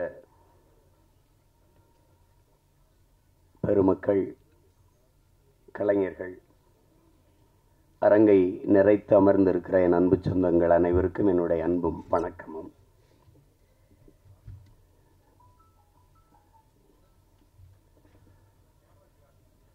பாடல் வெளியீட்டு விழா என்றாலே இசையமைப்பாளர் தான் அதனுடைய நாயகன். ஒரு சிறு வயது மிக நேர்த்தியாக அந்த இசையை கேட்கும்போதே ஒரு உற்சாகம் பிறக்குது. நான் என்னுடைய தம்பி கார்வனன்ட்டு கூட சொல்லிட்டு இருந்தேன். ரொம்ப நல்லா இசையமைச்சிருக்கிறார். அது குறிப்பாக அந்த திருமண விழாவில் வந்திருக்க அந்த பாட்டும் சரி, சிவனடியார்கள் ஆடுகிற அந்த பாடலும் சரி, மிக செறிவாக அந்த பாட்டை தந்திருக்கிறார். அதுக்கப்புறம் கேட்டால் அவர் பின்னணி இசையுமே ரொம்ப திறம்பட செய்திருக்கிறதா சொன்னாங்க. அப்படி ஒரு இளம் வயதில் இவ்வளவு திறமை மிக்க ஒரு இசைக்கலைஞரை பார்ப்பது ரொம்ப வியப்பாகவும் பெருமையாகவும் இருக்குது. தம்பி தீவன் சக்கரவர்த்திக்கு என்னுடைய அன்பும் வாழ்த்துக்களும். பாடலுக்கு மெட்டுக்கு எழுதுவது என்பது எவ்வளவு கடினமானது என்பது தெரியும். அதில் என்னுடைய தம்பி ஏகாதேசி ரொம்ப இளம் வயதிலிருந்து நான் அறிவேன், என்னையும் அவன் அறிவான். கம்யூனிச இயக்கங்களில் தமிழ்நாடு முற்போக்கு எழுத்தாளர் சங்கங்கள் நடத்துகிற கலை இரவுகளில் தான் நான் என் தம்பியுடைய ஐக்கோ எல்லாரும் நாங்கள் இணைந்தோம். இணைத்தது ஒரு கொள்கை உறவு, அதை தாண்டி எங்களுக்கு இரத்த உறவு எல்லாம். தம்பி கார்வண்ணன் குறிப்பிட்டது மாதிரி ஏகாதேசி என்றாலே அந்த ஆத்தாவும் சேலை அந்த ஆகாயத்தை போல பாடலை யாரும் மறக்க முடியாது. அது இந்த தமிழ்நாடு தாண்டி உலகம் முழுமைக்கும் போய் சேர்ந்த ஒரு உன்னதமான ஒரு காவிய படைப்பு தான் சொல்லணும். தாயினுடைய அன்பை அந்த சேலையை வச்சு அவன் சொல்லியிருக்கிற விதம் அவன் ஆகச்சிறந்த கவிஞன் என்பதை காட்டும். அதுக்கப்புறம் நிறைய திரைப்படத்தில் பாடல்கள் எழுதிட்டான். இந்த படத்தில் பாடல் எழுதிப்பது எனக்கு பெருமை, ரொம்ப மகிழ்ச்சி. அது என்னுடைய தம்பி கார்வண்ணன் படத்தில் ஒரு வளர்ந்து வருகிற இளைய இசையமைப்பாளரோடு ஒளிப்பதிவாளர் என் தம்பி துரைமுருகன் தான் அந்த காணொலியை காட்டினார். அந்த முன்னோட்டத்தை அது எடுத்தோன்னே கேட்டது இது யார் ஒளிப்பதிவுன்னு, ஏன்னா எனக்கு தெரியும் இது அப்படின்னு. அது சுகுமாரனோடனே அதான் நினச்சேன் அப்படின்னு. அவனுடைய ஒளிப்பதிவு ரொம்ப சாதாரண ஒளிப்பட கலைஞனாக தான் வந்தான். அப்புறம் சேர்ந்து மிக குறுகிய காலத்துக்குள்ளே அதை கற்றுக்கொண்டு தன்னுடைய திறமையை வளர்த்து சிறந்த ஒளிப்பதிவாளர்களில் ஒருவராக தன்னை நிலைநிறுத்திக்கிட்டான். அவனுடைய கும்கி ஆகட்டும், அதுக்கு முன்னாடி வந்த மைனா, இந்த 2 படமும் மிகச்சிறப்பாக. கும்கிலாம் வந்து ஒளிப்பதிவு வந்து அசாத்தியமாக செஞ்சுருப்பான். அது நிறைய ஆற்றலை வெளிப்படுத்தினா. அப்புறம் தம்பி சிவகார்த்திகேயன் நடித்த அந்த மான் கராத்தே அந்த படத்திலேயே அவன் ரொம்ப நல்லாயிருக்கும், ரொம்ப நல்லாயிருக்கும் ஒளிப்பதிவு. இதிலேயே பார்த்துருப்பீங்க, அந்த அதிகாலை அந்த ஒளியை உள்வாங்கி அவன் பதிவு செஞ்ச விதம், அந்த சூரிய ஒளியை உள்வாங்கி பதிவு செஞ்ச விதமெல்லாம் அவ்வளவு அழகாக இருக்கும். அந்த காடுகளில் வயல்வெளிகளில் அவனுடைய கருவி பயணித்து போகிற இது அவ்வளவு தெளிவாக இருக்கும். அது பேசிய தொகுத்து வழங்கியவர்களோட சொன்னாங்க, அவர் சுருக்கமாக பேசிட்டாருன்னு. அவர் தான் மொத்தமாகவே தன்னுடைய ஒளிப்பதிவு கண்களால் பேசிட்டாப்புல. என்னுடைய தம்பி என்பதில் எனக்கு ரொம்ப பெருமை. அவன் தம்பினா சும்மா தம்பி இல்லை, சொந்தமான தம்பி. அவனுடைய அண்ணனும் ஒளிப்பதிவாளர் தான். அவனும் நிழல் பட கலைஞனாக, ஒளிப்பட கலைஞனாக வந்து திரைப்பி மிகப்பெரிய ஒளிப்பதிவாளராக வந்து பல படங்களை செஞ்சு என் தம்பி ஜீவனுடைய தம்பி தான் என் தம்பி சுகுமார் அவர்கள். அப்போ இதில் நடித்திருக்கிற கலைஞர்கள் என்னுடைய அண்ணன் மனோஜ்குமார் அவர்கள் மிகச்சிறந்த வெற்றி படங்களை கொடுத்தார். மண்ணுக்குள் வைரம்னா அவரே ஒரு மண்ணுக்குள் வைரம்தான். முதல் படத்தில் அவ்வளவு ஒரு துணிவோடு ஒரு கதையை தொடுவதற்கு ரொம்ப துணிச்சல் வேணும். அதில் அது உங்களுக்கு தெரியும் எங்களுக்கு என்ன உறவு என்னன்ட்டு. ஆனால் அவர் எங்கள் அப்பாவிடமிருந்து வெளியில் வந்து மண்ணுக்குள் வைரம் படத்தை எடுத்து அந்த படத்தில் ரொம்ப சிறப்பாக இருக்கும். படம், உரையாடல், எல்லா கதாபாத்திரங்கள்லாம். முதல் படத்திலே நடிகர் திலத்தை இயக்குறதுன்னா அது சும்மா சாதாரண இல்லை என்ன. ஆமாம், எங்கள் அப்பா என்ன பாடுபடுவார் பசுமனில். முதல் மரியாதை எப்படின்னு தெரியாது, நான் தான் அதுக்கு எழுத்தாளர். என்ன சொன்னாலும் எங்கள் அப்பா வந்து உரையாடலை ஏற்றுக்க மாட்டார்ல. 2 பேருக்கு ரொம்ப நேரம் சண்டை நடக்கும். அங்கே நாற்காலியில் எங்கள் ஐயா என்னையே பார்த்துருப்பார். என் மேலே ரொம்ப அன்பு. என்னதாயா பிரச்சனை உனக்கும் உங்கள் அப்பனுக்கும் அப்படின்னாரு. இல்லைங்க, நான் என்ன எழுதி கொடுத்தாலும் அதை வேணான்னு கிழிச்சு போட்டுறேன், தூர போட்டுறேன். என்ன நீ என்ன நினைக்கிற, நான் என்ன பேசணும்னு நினைக்கிறேன், எனக்கிட்ட சொல்லு, நான் டேக்கில் பேசிவிட்டேன். அவள் அது சொல்லிடுவோம். காட்சி நடந்து வரவில் இந்த இடத்துல எங்கள் ஐயா எங்கள் அப்பா என்ன ஒன்றார், கட் ஓகே அப்படின்ட்டு போயிடுவாப்ல. ஏழை சொன்னோன்னே எங்கள் ஐயா அந்த வேட்டி எடுத்து தொடச்சிட்டு இப்படி தேடுவோம். அப்புறம் நான் அந்த கூட்டத்தில் நிற்பேன், இப்படி பார்த்துட்டு ஓகே அப்படின்னு கேட்பார். ஏன்னா இது நான் நீ சொன்னது வந்துச்சா அப்படின்னு. ஓகே அப்படின்னு. ஒரு 2-3 தடவை இது நடந்துக்கிட்டு இருக்குது. எங்கள் அப்பா கவனிக்கல. ஒரு தடவை நம்ம ஓகே சொன்ன பிறகு வேற யார்கிட்ட ஓகே கேட்குறாரு, யாரு அப்படின்னா அப்படி திரும்பி பார்த்தா கூட்டத்தில் நான் உடனே இங்கே என்ன நடக்குது அப்படின்னு நான் ஒரு பக்கம் ஓட, எங்கள் ஐயா ஒரு பக்கம் ஓடி தெரிச்சு. அப்புறம் அது மாதிரி அவர்கிட்ட அந்த பெரிய மேதையை வந்து முதல் படத்தில் இயக்குறது என்பது சாதாரண அது ஒரு பெரிய வாய்ப்பு. மண்ணுக்குள் வைரம்னா வைரம் தான். அதுக்கப்புறம் எங்கள் அண்ணன் எவ்வளோ வணிக படங்கள் எடுத்துட்டாங்க, பெரிய வெற்றி படங்கள் எல்லாம் கொடுத்துட்டாங்க. இப்படிப்பட்ட ஒரு படைப்பாளி இதில் நடிச்சிருக்காங்க. அப்புறம் எங்கள் அண்ணன் தேனப்பன் எவ்வளோ பெரிய படங்களை தயாரித்தாங்க. அவை சன்மையெல்லாம் எங்கள் அண்ணனுடைய தயாரிப்பு தான். இப்போ பார்த்தா எங்கள் அண்ணனை பார்க்குறதுன்னா நம்ம படங்களில் பார்த்துக்கிற வேண்டியது இருக்குது. இப்போ நடிக்க வந்துட்டாங்க. ஆனாலும் எங்கள் அண்ணனை வந்து அவர் குணத்திற்கும் அவர் படத்தில் நடிக்கிறது வில்லனாக நடிக்கிறது சகிக்க முடியல. என் அண்ணன் வில்லனாக எதுக்கு நடிக்கணும் அப்படின்ட்டு. அவ்வளவு நல்ல மனிதன். தேனப்பன் வந்து ஒரு சிறந்த தயாரிப்பாளர், சிறந்த நடிகர்களோட மிகச்சிறந்த நிர்வாகி. அதனால தான் எங்கள் அண்ணன் கமலஹாசன்லாம் அவரை கூடவே வச்சுருந்தாப்புல. அப்படிப்பட்ட ஒரு திறமையான ஒரு மனிதர் எங்கள் அண்ணன் தேனப்பன் அவர்கள். அதுக்கப்புறம் எங்கள் ஐயா மகன் தொகுப்பாளர் சொன்னாங்க, உங்களுடைய தமிழ் ரொம்ப நல்லா இருக்குது அப்படின்னு. தமிழ் கடலின் மகன் வந்து தமிழ் பேசலைன்னா அப்புறம் என்ன இருக்குது சொல்லுங்கள். எங்கள் அப்பா, நான் அப்பான்னு தான் சொல்லுவேன். அழைச்சா ஐயா ஐயா ஐயா நல்லா இருங்க, நல்லா இருங்க. என்னங்கய்யா அப்படின்னு. ஒன்றும் இல்லை ஐயா, படிக்கணுமையா, வாழ்க தமிழுடன். எல்லோரும் நம்ம வணக்கம் ஹலோ இப்படி தானே அழைப்பு எடுப்போம். நான் அழைச்சோன்னே நான் தானே தெரிஞ்சிடும், வாழ்க தமிழுடன் சொல்லுங்கய்யா அப்படி பேசுவோம். அவ்வளவு ஒரு அன்பு. தமிழ் கடல்னா தமிழ் கடல் தான். ஒன்று சொல்கிறேன், நானே எங்கள் ஐயா மைனும் நான் தம்பி படம் இயக்குறேன். நாங்கள் எல்லாம் ஒன்றா பணி செய்கிறோம். அதில் கவி பேரரசு முத்தமிழ் பேரறிஞர் ஐயா வைரமுத்துக்கிட்ட பாடல் வாங்க போகிறோம் 2 பேரும் இல்லையா ஐயம்மனே.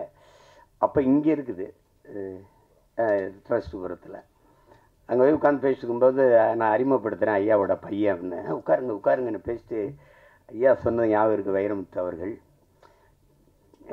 தம்பி, கம்பன் கூட அவன் எழுதின காப்பியத்தில் கொஞ்சம் வரியை மறந்தாலும் மறந்துருப்பான், ஆனால் அப்பா மறந்துருக்க மாட்டார் அப்படின்னு. இல்லையா? அவ்வளோ பெரிய அறிஞன் அவர். தமிழ் கடல்னா சும்மா இல்லை, அப்படி ஒரு பேரறிஞருடைய பெரிய தமிழ் பொக்கிஷத்தினுடைய மகன் எங்களுடைய ஐயா மகன். எனக்கு எப்போவும் எங்கள் ஐயா மகன், அவருக்கு எப்போவும் நான் அராஜகம்தான். அதுக்கப்புறம் சொல்லணும்னா எங்கள் அண்ணன் எம்எஸ் பாஸ்கர் சொல்லி சிரிச்சுக்கிருந்தான். இவன்லாம் ஏன்டா நடிக்க வந்தான்னு சில பேரை தோணும். எங்கள் அண்ணன் ஏன் இவ்வளோ நாள் நடிக்க வரலைன்னு தோணும். ஒரு பின்னணி கலைஞனாகவே இருந்து திரைமறைவிலே தன் குரலாலேயே பல பேருக்கு நடிப்புக்கு உயிர் ஊட்டிய ஒரு மாபெரும் கலைஞன். ஒரு காலம் அவரை கைவிடாமல் கொண்டாந்து நம்ம முன்னாடி நிறுத்திடுச்சு. எந்த கதாபாத்திரம்னாலும் ஆகச்சிறப்பாக செய்யக்கூடிய ஆற்றல் இன்றைக்கி தமிழ் திரையுலகில் எங்கள் அண்ணனுக்கு தான் இருக்குது. அது பல படங்களை சொல்லலாம். அது சிறிய கதாபாத்திரம் பெருசு அப்படிலாம் கிடையாது. அதுவும் ஒரு தவம். இப்போ என் தம்பி சொல்லும்போது சிவாஜி மாதிரின்னு எங்கள் அண்ணன் கூச்சப்பட்டார். நாங்கள் உங்களை சிவாஜியாயின்னு சொல்லலை, அது மாதிரின்னா மாதிரின்னு அப்படின்னா அந்த ஈடுபாடு. உதாரணமாக இப்போ எங்கள் ஐயாட்ட சொல்கிறேன். எங்கள் ஐயாவுக்கு பசுமன் படத்தில் நடிக்கும்போது அண்ணன் சிவகுமாரை உங்களுக்கு தெரியும், அது ஒரு பிசாசு. ராதிகா மேர தெரியும், அவங்க ஒரு பிசாசு. எல்லாருமே மிகச்சிறந்த கலைஞர்கள், அந்த திரையை உயிராக நேசிக்கிற ஒரு கலைஞர்கள். இது எங்கள் அப்பா, அப்போ கண்ணன் ஐயா ஒளிப்பதிவு எல்லாம். இப்போ இவங்க என்னன்னா எப்போ படப்பிடிப்புனாலும் அதிகாலையில் ஒரு 5 மணி, அதிகாலையில் ஒரு 4 மணி அப்படி வச்சா இங்கேருந்து வண்டி போய் நாங்கள்லாம் நிற்கும்போது ஒரு நாற்காலியை போட்டு ஒரு ஆள் உட்காந்துருக்கும். அது யாருன்னா எங்கள் ஐயா நடிகர் திலகம் அவர்கள் உட்கார்ந்துருப்பாங்க. தினம் கூச்சப்படுவாங்க, என்னடா நம்ம இவ்வளவு முன்னாடி வந்தோம், அதுக்கு முன்னாடி உட்காந்துருக்காரடா அப்படின்னு நினச்சி இவங்க எல்லாம் கூடி பேசுகிறாங்க. நாளைக்கு எப்படியாவது நம்ம சீக்கிரம் அவருக்கு முன்னாடி ஒரு 5 நிமிஷமாக அது முன்னாடி வந்துடணும்ன்ட்டு. புரியுதா உங்களுக்கு? எல்லாரும் பேசி வச்சு வரும்போது அதே மாதிரி முன்னாடி நாற்காலி போட்டு உட்காந்துருக்காப்புல.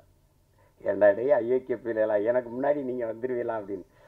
அந்த இதில் இத்தனை படம் நடித்தோம், அந்த ஈடுபாடு, அந்த முனைப்பு, அந்த ஆர்வம், ஒரு துளியும் குறையாத ஒரு மகனை நம்ம பார்க்கவே முடியாது திரையுலகில்.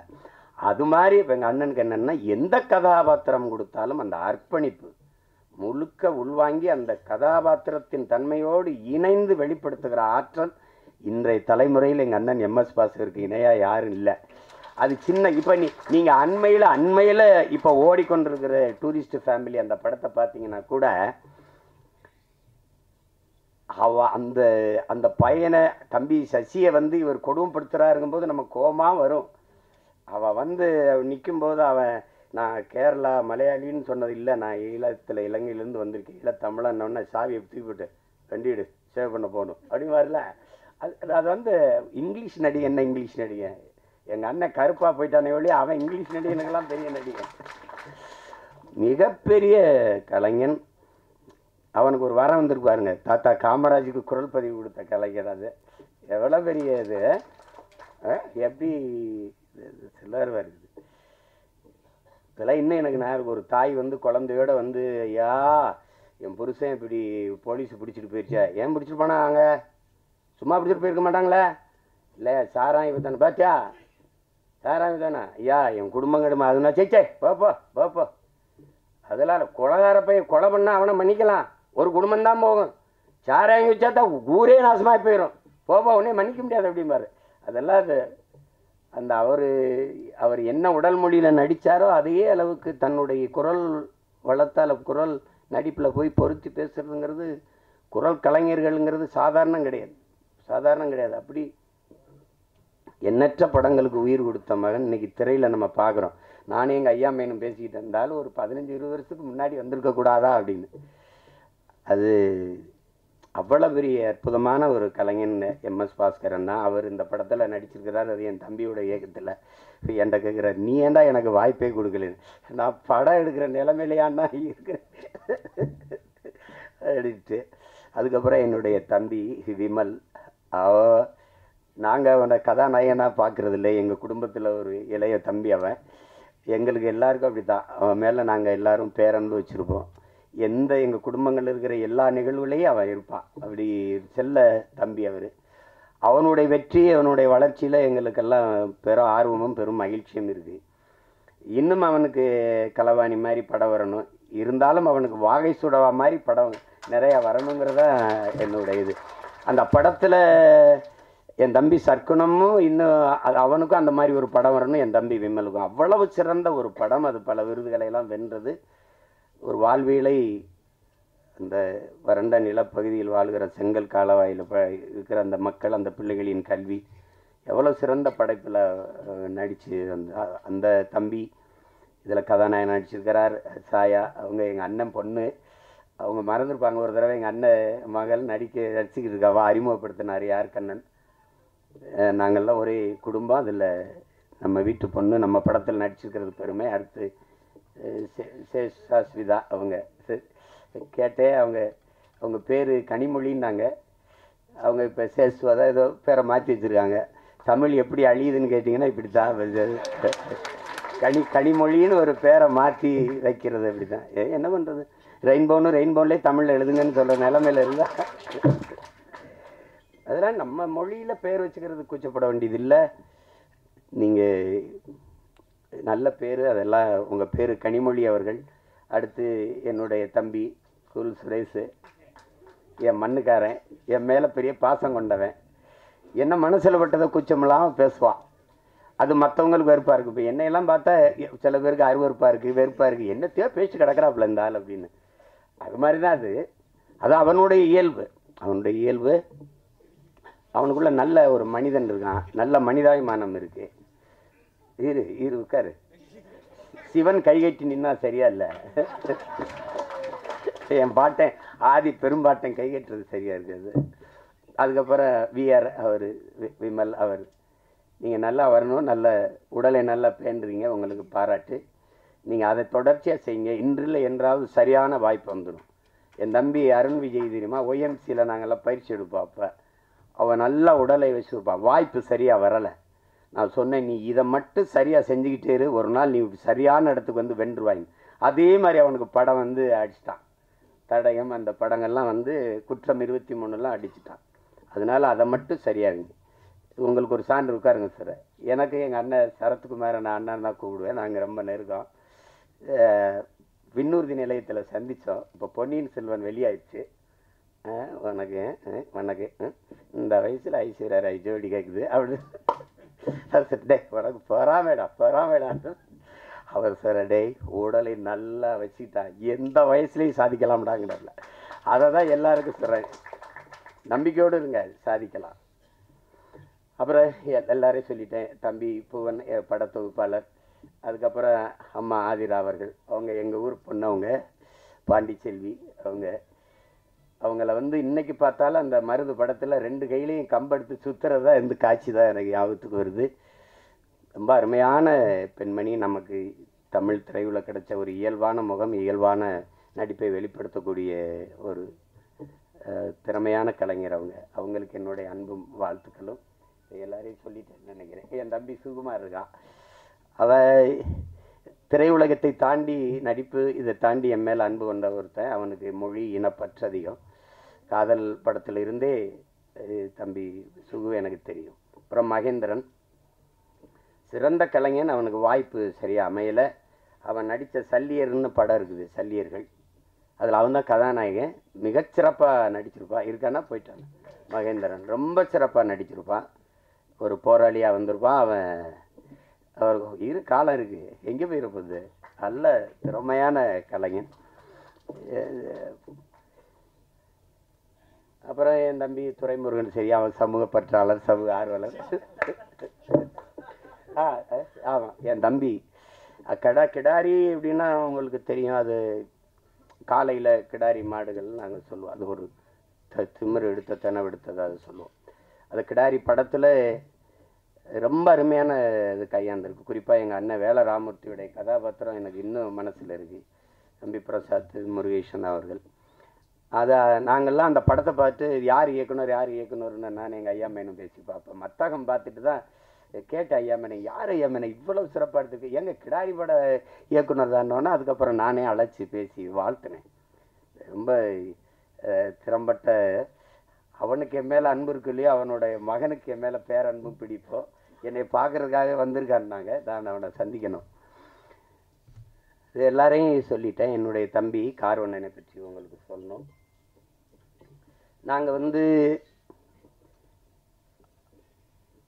அவர் எந்த திசையில் இருந்தார், நான் எந்த திசையில் இருந்தேன்னு தெரியல. ஆனால் எங்களை ஒரு ஒரு உணர்வு இணைக்குது. அது எங்களுடைய மொழி இனப்பற்று. அப்போ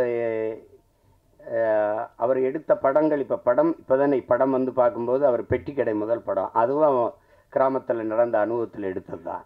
அதுக்கப்புறம் தமிழ் குடிமகன், அது என் தம்பி துறை சொன்ன மாதிரி ஒடுக்கப்பட்ட தமிழ் சமூகத்தினுடைய நிலையை, இன்றைக்கு அந்த நிலை இருக்குது அப்படிங்கிறத படம் எடுத்தார். என்னுடைய தம்பி சேரன் அவர்கள் நடிச்சிருந்தாங்க. ரொம்ப அருமையான படம். நான் திரையில் பார்க்க முடியல, தொலைக்காட்சியில் தான் பார்த்தேன். அதை பார்த்துட்டு நான் பாராட்டி வாழ்த்து அறிக்கையெல்லாம் கொடுத்தேன். ரொம்ப சிறப்பாக இயக்கியிருந்தார்.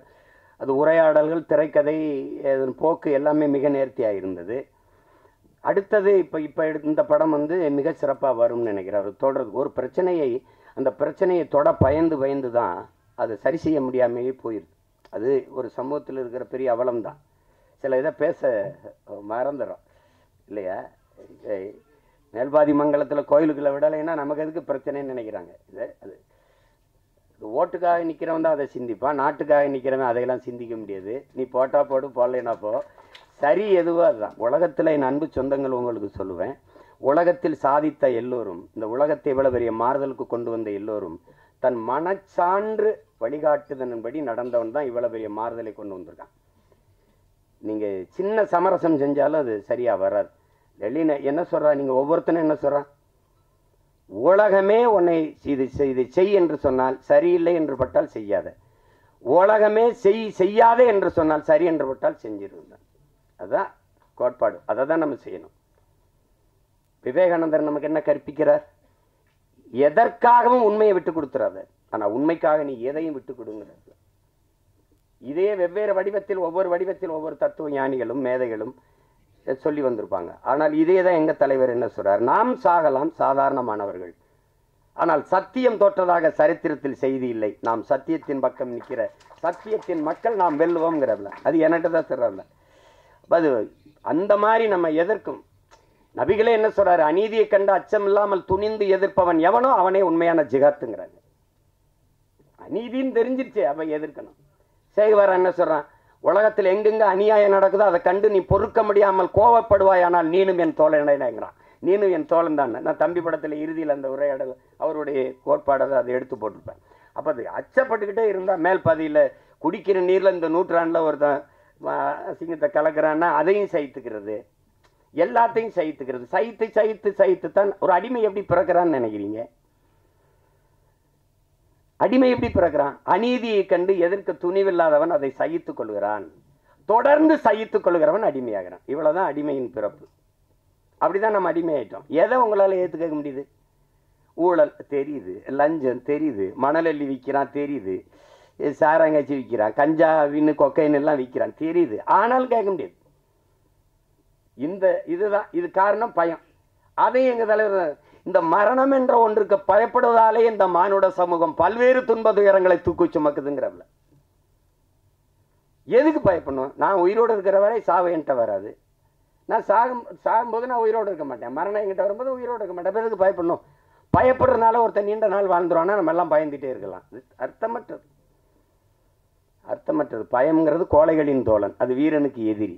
அது எங்களுக்கு அஞ்சுவதும் அடிபணிவதும் தமிழன் பரம்பரைக்கே கிடையாதுன்னு தான் எங்கள் தலைவர் எங்களை வளர்த்துருக்காது. அது கிடையாது.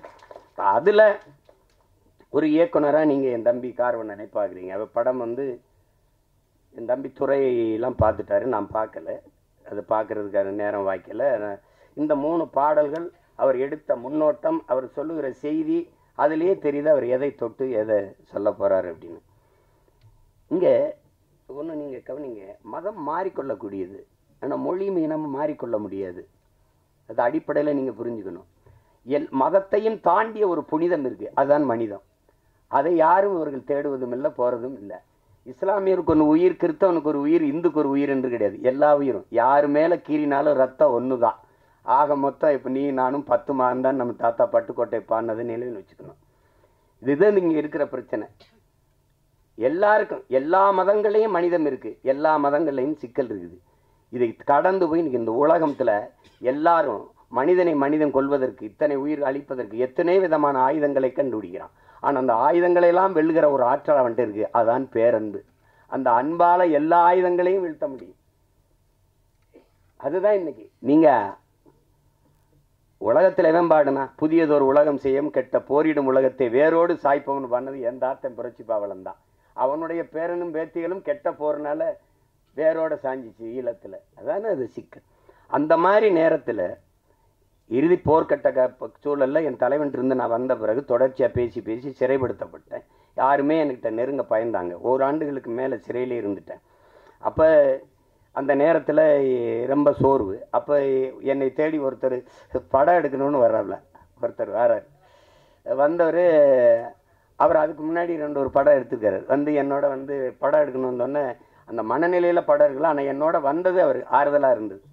அப்போ பேசும்போது அது காரணம் வந்து அவர் சொன்னார் மாதிரி நான் கத்தி கதறி வெடித்து இந்த தம்பி உதாரணமாக இந்த ஈழ படுகொலை எப்போ பேசி பேசி சிறைப்பட்டோல அதை கவனிச்சிருக்காரு ஒருத்தர். இப்படி பேசிட்டு இருக்காருன்னு அந்த ஈர்ப்பு அவர் திருநெல்வேலி இருக்காரு, நான் சிவகங்கையில் இருக்கேன். எங்கள் 2 பேரையும் வந்து ஒரு இடத்துல சேர்க்குது. சேர்த்த பிறகு இந்த இந்த படத்துக்கு இந்த இதுக்கு சம்பந்தம் இல்லை, இந்த பாடல்கள் சம்பந்தம் இல்லை. ஆனாலும் நீங்கள் தெரிஞ்சுக்கணும், ஒருத்தருக்கு இந்த பாடல்களுக்கு சம்பந்தம் இருக்கு.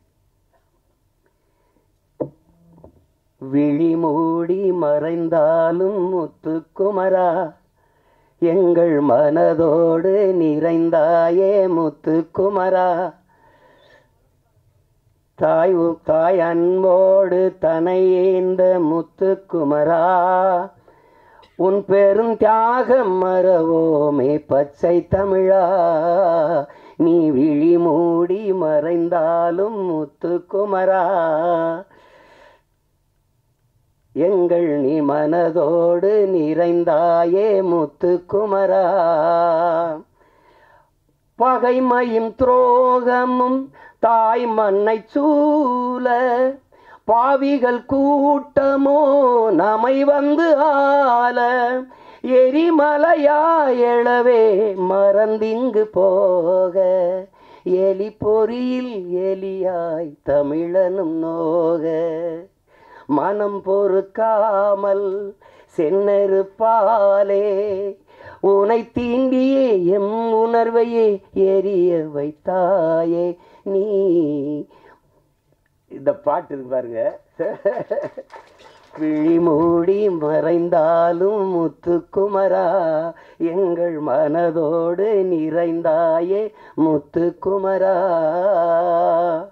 இந்த பாட்டு ஆண்ட பரம்பரை இங்கு மாண்டு போவதோ, ஆள பிறந்தவன் இன்று அடிமையாவதோ, வீர தமிழினம் இங்கு வீழ்ந்து போவதோ, வீணர் கூட்டம் இங்கே நம்மை ஆள்வதோ, எங்கள் இனத்தை அழிக்க துடிப்பவன் எவன், எரிமலை ஆற்றில் குளிக்க நினைப்பவன் அவன்.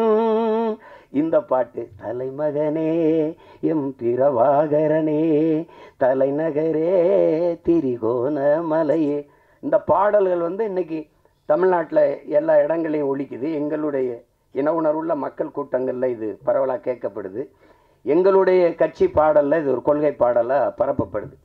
இந்த பாட்டை வந்து 2010ஆம் ஆண்டு இதை தயாரித்து நாங்கள் செய்கிறோம். இது தம்பி இசைவேந்தன் ஒரு தம்பி எழுதின பாட்டை என்னுடைய அன்பு மைத்துனர் கவிதாஞ்சனை வச்சு இந்த பாடல்களை பதிவு செஞ்சோம். அதுக்கு அன்றைக்கே 10 லட்சம் ரூபாயை செலவழித்து இந்த பாட்டை பதிவு செய்து கொடுத்த தம்பி தான் என்னுடைய ஆறுயிர் தம்பி கார்வண்ணன் அவர்கள். அவனுக்கு இந்த மொழி மீதும் இனத்தின் மீதும் இருக்கிற பற்றுக்கு இதுவே உங்களுக்கு ஒரு சான்று. நாங்கள் 2 பேரும் இணைந்தோம் அப்படின்னா மொழி அழிந்தால் இனம் அழிந்து விடும். தமிழ் இல்லைனால் தமிழர் இல்லை, தமிழர் என்ற இனம் இல்லைன்னா நாடு இல்லை, எவ்வளவுதான். இங்கே எல்லாரும் தமிழ் தேசிய அரசியல், தமிழ் தேசிய அரசியல்னா ஒரு தீண்டத்தகாத வார்த்தை போலவும் வேற்றுக்கிரக சொல் போலவும் மொழி காக்க இனம் காக்க, மண் காக்க, மண்ணின் வளம் காக்க, மண்ணின் மக்களின் நலம் காக்க, அந்த மக்களின் மானம் காக்க ஒரு அரசியல் இருக்கு. அந்த அரசியல் தான் தமிழ் தேச அரசியல். இதெல்லாம் தேவையில்லைன்னா இது தேவையில்லை. அதான் அவன் சொல்றான்ல, இது தேவை.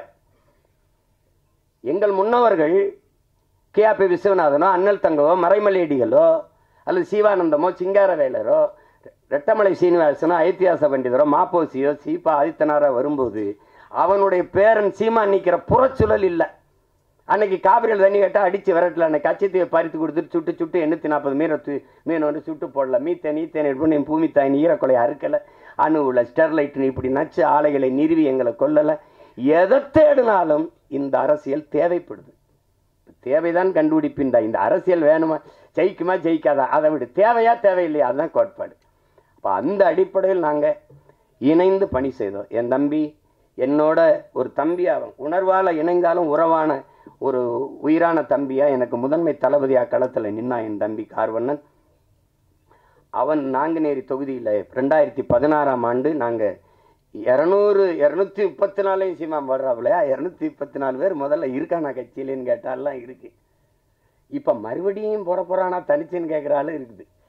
அப்போ போட்டோம். அதில் நாங்குநேரியில் ஒரு தளபதியாக நின்று களத்தில் பணி செய்தவன் என்னுடைய தம்பி கார்வண்ணன். வெறும் திரைப்பட இயக்குனர்னு வச்சுக்கிங்க, அவனுக்குள்ளே இருக்கிற போர்க்குணம் தான் இந்த மாதிரி கதைகளை தொடணுன்ட்டு.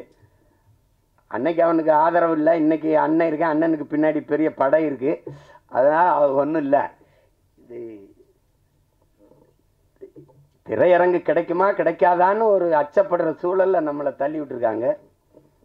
அதெல்லாம் மாறும். அதுக்கு ஒரு காலம் வருது. காலம் வரும் என்று காத்திருந்த தலைவனின் பிள்ளைகள் இல்லை, எங்களுக்கான காலத்தை உருவாக்கிய தலைவனின் பிள்ளைகள் நாங்கள் எல்லாரும். நீரின் போக்கில் நீரில் நீஞ்சினவங்க இருக்கான், நெருப்பாற்றில் நீஞ்சியவன் எங்கள் தலைவன், அவன் பிள்ளைகள் நாங்கள். இதெல்லாம் ஒன்றும் இல்லை. உங்களுக்கு எல்லாருக்கும் சொல்கிறதுக்கு முன்னாடி என்கிட்ட வந்து ஒரு தடவை பேசும்போது பேச்சுவாக்கில் சொல்கிறாப்புல, இந்த சாவு மனிதன், இந்த மரணம் ஒன்று பயப்படுறதுனால தான் எல்லா சிக்கலையும் எதிர்கொள்ள வேண்டியது இருக்குதுன்னு ஒரு தடவை சொல்லிடுறாரு. திருப்பி தம்பி போகிறான் திருப்பி அப்படிங்கும்போது ஒரு தடவை சொல்கிறார், சாக துணிஞ்சிருங்க, எல்லாம் உங்களுக்கு சாதாரணமாயிருன்ட்டு. ஏன்னா சாக பயந்தவன் தரித்திரமாகிறான், சாக துணிஞ்சவனே சரித்திரமாகிறான். சான்று சாக்ரட்டிஸ் மரண தண்டனை விதிச்சாச்சு, அது குப்பியில் வந்து விஷத்தை ஊற்றி வச்சாச்சு, 1 மணி நேரம் கழித்து குடிக்கலான்றான். யார்? விஷத்தை ஊற்றினவன். வச்சு கை எடுக்கிறது எடுத்து குடிச்சிடறவில்ல, சாவுக்கு பயப்படல. 1 மணி நேரம் கழித்து குடிக்கலான்றான், உங்களுக்கு அவகாசம் கொடுக்குறவன் எடுத்து குடிச்சிடறவில்ல. அதனால தான் அவன் சரித்திரத்தில் அவனுக்கு இடம். உங்களுக்கு புரியுதுன்னு நினைக்கிறேன். பகத்சிங் வந்து மன்னிப்பு கடிதம் எழுதி கொடுத்தா விட்டுறேங்கிறான் தூக்கு சண்டனையில். ஆளுநருக்கு கடிதம் போகுது, பகத்சிங் அனுப்புகிறான். மன்னிப்பு கடிதம் தான் பகத் கேட்டான்னு நினச்சி பிரிக்கிறாப்ல. பிரித்தா பைத்தியக்காரா, நீ என்ன நீ தூக்கில் போட சொல்லியிருக்க, அதை ஏற்க முடியாது, நான் உனக்கு அரசியல் போர் செஞ்சுருக்கேன், அதனால் என்னை துப்பாக்கியில் சுட்டு கொள்ளு, இல்லைன்னா பீரங்கி வச்சு என் நெஞ்சை பிளந்து கொள்ளு, தூக்கில் போடாத. நான் வந்து அப்படி தான் உங்களுக்கு அதை படிச்சுட்டு அவனுக்கு வேர்த்திருச்சு, மிரண்டுட்டான். அதனால தான் சரித்திரத்தில் அவனுக்கு இடம். உங்களுக்கு புரியுதுன்னு நினைக்கிறேன். இவன் வந்து நண்பர்கள் சொல்கிறாங்க, பகத் நீ வெளியில் வா, நம்ம வந்து இன்னும் வீரியமாக போராடலாம், ஒரு மன்னிப்பு கடிதம் தானே எழுதி கொடுத்துட்டு வந்துருன்ட்டு. பகத் சொல்கிறான், எல்லாரையும் போல தான் எனக்கும் வாழணும்னு ஆசை இருக்குது, ஆனால் நான் வெளியில் வந்து வீரியமாக போராடுவதை விட இந்த மரண கயிற்றை துணிஞ்சு முத்தமிட்டேன்னா பகத்தை போல வீரமிக்க மக்களை இந்த மண்ணின் விடுதலைக்கு பெற்றுத்தர வேண்டும் என்று எண்ணற்ற தாய்மார்கள் விரும்புவாங்க, அதனால நான் இந்த தூக்கு கயிறை முத்தமிடுறேன்ட்டு. ஆனாலும் பகத்துக்கு அந்த வீரமிக்க மரணத்தை வெள்ளக்காரன் தர சரியா இல்லை, சம்மதிக்கலை. தூக்குதான்ட்டான். தூக்கில் போடும்போது அவன் கேட்குறான், நீ ஏன்டா அந்த காலத்தை ஏன்டா நீ வந்து துப்பாக்கியில் சுட சொன்ன, ஏன் பீரங்கில சுட்டு கொள்ள சொன்ன? இல்லை, என் உடலிலிருந்து கடைசி உயிர் துளி பிதுங்கி வெளியேறுகிற வரை என் தாய்நிலத்தை என் கால்கள் தொட்டுக்கொண்டே இருக்கணும், அதுக்கு தான் நான் என்னை துப்பாக்கியில் சுடுன்னு சொன்னேன்றான். திருப்பி தூக்கில் போடும்போது அந்த கருப்பு அங்கி போட்டு மூடுவான்ல, பிளாக் மாஸ்க்கு, 2 பேர் தான் எடுனவன், ஒன்று பகத்சிங், இன்னொன்று சதாம் ஹுசேன். உங்களுக்கு தெரியும் நினைக்கிறேன். எடுறான்ட்டான் பகத்சிங், அந்த கருப்பு துணியை எடுறான்ட்டான். எடுத்துகிட்டு போட சொன்னேன். ஏன்னா அந்த விழி பிதுங்கி என் உயிர் வெளியில் கசிந்து போகிற கடைசி நொடி வர துளி வர என்னுடைய கண்கள் என் தாய் மண்ணை பார்த்துக்கிட்டே சாகணும்டான்னா. அதனால தான் பகத்சிங் இன்னைக்கு வந்து நம்ம சரித்திரத்தில் இருக்கான். சேகுவேராவை சுடுறதுக்கு எதிரி நிறுத்தும்போது இப்படி குறி வைக்கிறான். அப்படி குறி வைக்கும்போது, டியர் காம்ரேட், நீங்கள் என் நெத்திக்கு குறி வைக்கிறீங்கன்னு நினைக்கிறேன். கொஞ்சம் இடது பக்கமாக வாங்க, இப்போ சுடுங்கன்ட்டான். அதனால தான் சேகவராவுக்கு இடம் உங்களுக்கு. அப்போ மரணத்துக்கு பாய்ந்தவெல்லாம் உங்களுக்கு விவேகானந்தர் சொல்றாருல, வரலாற்றில் எப்போதும் வீரர்களுக்கு தான் இடம். அடிமைகளுக்கு இடம் இருந்திருக்கு, ஏன் ஏழைகளுக்கு கூட வரலாற்றில் இடம் இருந்திருக்கு, கோழைகளுக்கு ஒருபோதும் வரலாற்றில் இடம் இருந்தது இல்லை. அதனால இதுக்கெல்லாம் பயந்தா ஒன்றும் இல்லை. அப்போ அந்த துணிவில் தான் என்னுடைய தம்பி இந்த கருத்தை துணிஞ்சு எடுத்து படத்தில் பதிவு செய்கிறார். அவருக்கு என்னுடைய பாராட்டுக்கள்.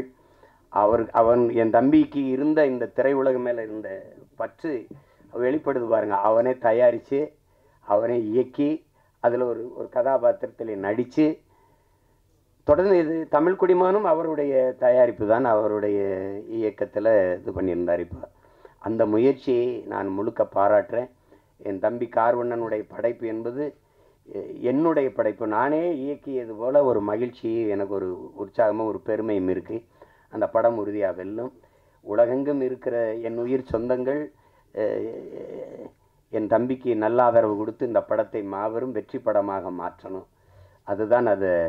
ஏன்னா அரிய படங்கள் தவிர்க்கப்பட்டது. ஒரு நல்வாய்ப்பாக இன்றைக்கி உங்களுக்கு அயோத்தி, இந்த டூரிஸ்ட் ஃபேமிலி, இந்த மாதிரி படங்கள்லாம் மக்களால் ஏற்கப்பட்டுருச்சுங்கும்போது மனசு ஒரு நிறைவாக இருக்குது. இப்போ என் தம்பி சூரியோட மாமன் இதெல்லாம் நல்லா ஓடுதுங்கிறாங்க. கேட்டுக்கிருவேன் ஒவ்வொரு தடவை. ஐயா மேன் அது பார்த்தீங்களா, ஐயா மேனை பார்த்தீங்களா, நாங்கள் 2 பேரும் அராஜகம், இந்த மலையாளத்தில் ஒரு படம் வந்திருக்கு, அதில் இருக்குது, ஓடிடியில் பார்த்துருங்க அப்படி அந்த மாதிரி நாங்கள் ஒருத்தருக்கு ஒருத்தர் பரிமாறிக்கிறது. ஏன்னா இவங்கெல்லாம் சொல்கிறாங்க, நீங்கள் வேறு தளத்துக்கு போயிட்டும் இதை நேசின்னு, காதலிச்ச பொண்ணு வேற ஒருத்தனை கல்யாணம் பண்ணிட்டு போனாலும் நல்லா இருக்கணும்னு வாழ்த்துற மாதிரி தான் இது ஒன்றும் செய்ய முடியாது. எங்கள் அண்ணன் என்கிட்ட சொல்லும்போது, திரைக்கலை பேச்சு ரெண்டும் இராணுவத்தின் வலிமை மிக்க 2 பிரிவுகள்ப்பா, ஒன்றை செய்ய ஒன்றையோ கைவிட்டக்கூடாது, நீங்கள் 2ஐயும் செய்யணும்னு. ஒன்றை செய்ய 2ஐயும் செய்யணும் தான் நினைக்கிறேன். அதை என் தம்பிக்கே திரையரங்கு கிடைக்காதுன்னு பயப்பட்டான்னா எனக்கு என்ன ஆகும்னு நீங்கள் யோசிச்சுக்கிறேங்க. அது கடினம். அதனால் படம் எல்லா தம்பிகளும் எடுக்கிறாங்க, படை கட்டத்தான் பெரிய யாரும் இல்லை. அதனால் இந்த வேலையே எனக்கு சரியாக இருக்குது, என் தம்பிகள் அதை செய்யட்டும். ஆனால் இதை பார்த்து ரசித்து வாழ்த்துறது அது என்னுடைய பொறுப்பு. இங்கே என் தம்பி கார்வண்ணன் சொன்னால், நம்மளை நாம் பாராட்டலை யாருன்னு இல்லை, அது சொல்லி சீசர் சொல்கிறான், நீ அடுத்தவன் உன்னை எந்திரிச்சு உன் தகுதியை பாராட்டுற வர பொறுத்திருக்காதரா, நீயே எந்திரிச்சு பேரறிவிப்பு செஞ்சிரு, நான் ஆக சிறந்தவன் அப்படின்னு சொல்லிடுன்றான். அதனால் இப்போ எங்கள் அண்ணன் MS பாஸ்கரை நாங்கள் பாராட்டலாம், யார் பாராட்டுவா? இப்போ என் தம்பி கூல் சுரேஷ் அவனே பேசிட்டான். ஆனால் நீங்கள் என்ன நினைக்கிறீங்க, அவனை பைத்தியக்கார மாதிரி பார்க்குறீங்க. இதுதான் பிரச்சனை. எங்கள் அப்பா இங்கே பாருங்கள், எங்கள் அப்பா அதை இங்கே பாருங்கள், பசும்பன் படத்துக்கு பாட்டு இசைக்கிறது முதல்ல ரகுமான் அவர்கள் தான் இசை. அவன் 2 பேரும் வண்டியில் போயிட்டுருக்கேன், எங்கள் அப்பாவே வண்டி விட்டு அதில் சொல்லுக்குள் வார்த்தையை சுருக்கி வைக்கும் சூத்திரதாரி, கண்ணனுடைய ஆகாயத்தின் மறுபக்கத்தையும் அவருக்கு பார்க்க இப்படி வருது, விருப்பி எழுதி. அப்போ இப்படி நம்மளை நாமளே பாராட்டி பேசிக்கிறது நல்லாவாப்பா இருக்குது. கேட்குறவங்க ஒரு மகனே, நம்மளை நாமே பாராட்டிட்டாதான்டா, வேற எவனும் நம்மளை பாராட்ட மாட்டான்டா. அப்போத்தான் நான் முடிவு பண்ணேன், நீங்கள் ஓடும்போது எவனும் உற்சாகப்படுத்த கைதட்டலாம், நீங்களே கைதட்டிகிட்டே ஓடிட வேண்டியதுதான், வழி கிடையாது. உங்களை நீங்களே உற்சாகப்படுத்திக்கிறணும். இல்லைன்னா யாருமே பாராட்டணும் இந்த சமூகம் முன்னாடி வரவனுக்கு தான் கைதட்டும், 3ஆவது வரவனுக்கு கைதட்டாது. அவன் சொல்கிறான்ல, முன்னாடி வந்தவனுக்கு 1ஆவது வந்தவனுக்கு கைதட்டுற, அவன் வெற்றி கழிப்பிழைப்பா, நீ கைதட்டுறதே அவன் காதில் விழாது. ஆனால் 3ஆவது வந்தவன் முதுகில் தட்டி கொடு, அவன் மரணம் வரைக்கும் உன்னை மறக்க மாட்டாங்கிறான். அதான் முக்கியம். அதனால நம்ம பிள்ளைகளுக்கு ஒன்று இருக்குது, தோல்விங்கிறது ஒரு பெரியது. தோல்வி தான் வெற்றியின் தாய். தோல்வியே சொல்லுது, என்னையை தொட்டு விட்டு போனவன் தோற்றதாக வரலாற்றில் செய்தி இல்லைன்னு, இல்லையா? எளிதில் வென்றவனின் இதயம் மலரை விட மெல்லிதாக இருக்கும், தோற்று வென்றவனின் இதயம் இரும்பை விட கடினமாக இருக்குன்றான். அதனால் அது ஒரு சிக்கல் இல்லை. இந்த படத்தை பொறுத்த வரைக்கும் அதில் என் தம்பி அவன் சொல்ல வந்த செய்தி, அதை எடுத்துக்கிட்ட செய்திக்கே ஒரு பாராட்டு, அந்த துணிவுக்கு ஒரு பாராட்டு. இல்லைன்னா நீ சீமானின் தம்பியாக இருந்து பயனே கிடையாது. அதனால் உனக்கு பாராட்டு. உலகமெங்கும் இருக்கிற நம் உயிர் சொந்தங்கள், நல்ல திரைப்படத்தை ரசிக்கக்கூடிய, ஏற்று பாராட்டக்கூடிய, கொண்டாடக்கூடிய மக்கள், இங்கே நல்ல திரைப்படங்களை கொண்டு போய் சேர்த்த செய்தியின் தூதுவர்கள் இருக்கிறார்கள், இங்கே ஊடக உறவுகள் எல்லாம் மதிப்புமிக்க பெருமக்கள் எல்லாம் இருக்கிறாங்க. அவர்களுக்கெல்லாம் சிறந்த படத்தை பாராட்டி கொண்டு போய் சேர்க்கணுங்கிற பொறுப்பும் கடமையும் உள்ளவர்கள். உறுதியாக இந்த படத்திற்கு பேராதரவு கொடுப்பார்கள். என்னுடைய ஆருயிர் இளவல் என் அன்பு தம்பி இசக்கி கார்வண்ணன் அவர்களுக்கு என்னுடைய உள்ளம் நிறைந்த அன்பும் வாழ்த்துக்களும், படத்தின் வெற்றிக்கு என்னுடைய வாழ்த்துக்கள். உங்கள் அனைவருக்கும் என்னுடைய அன்பும் வணக்கமும். நன்றி.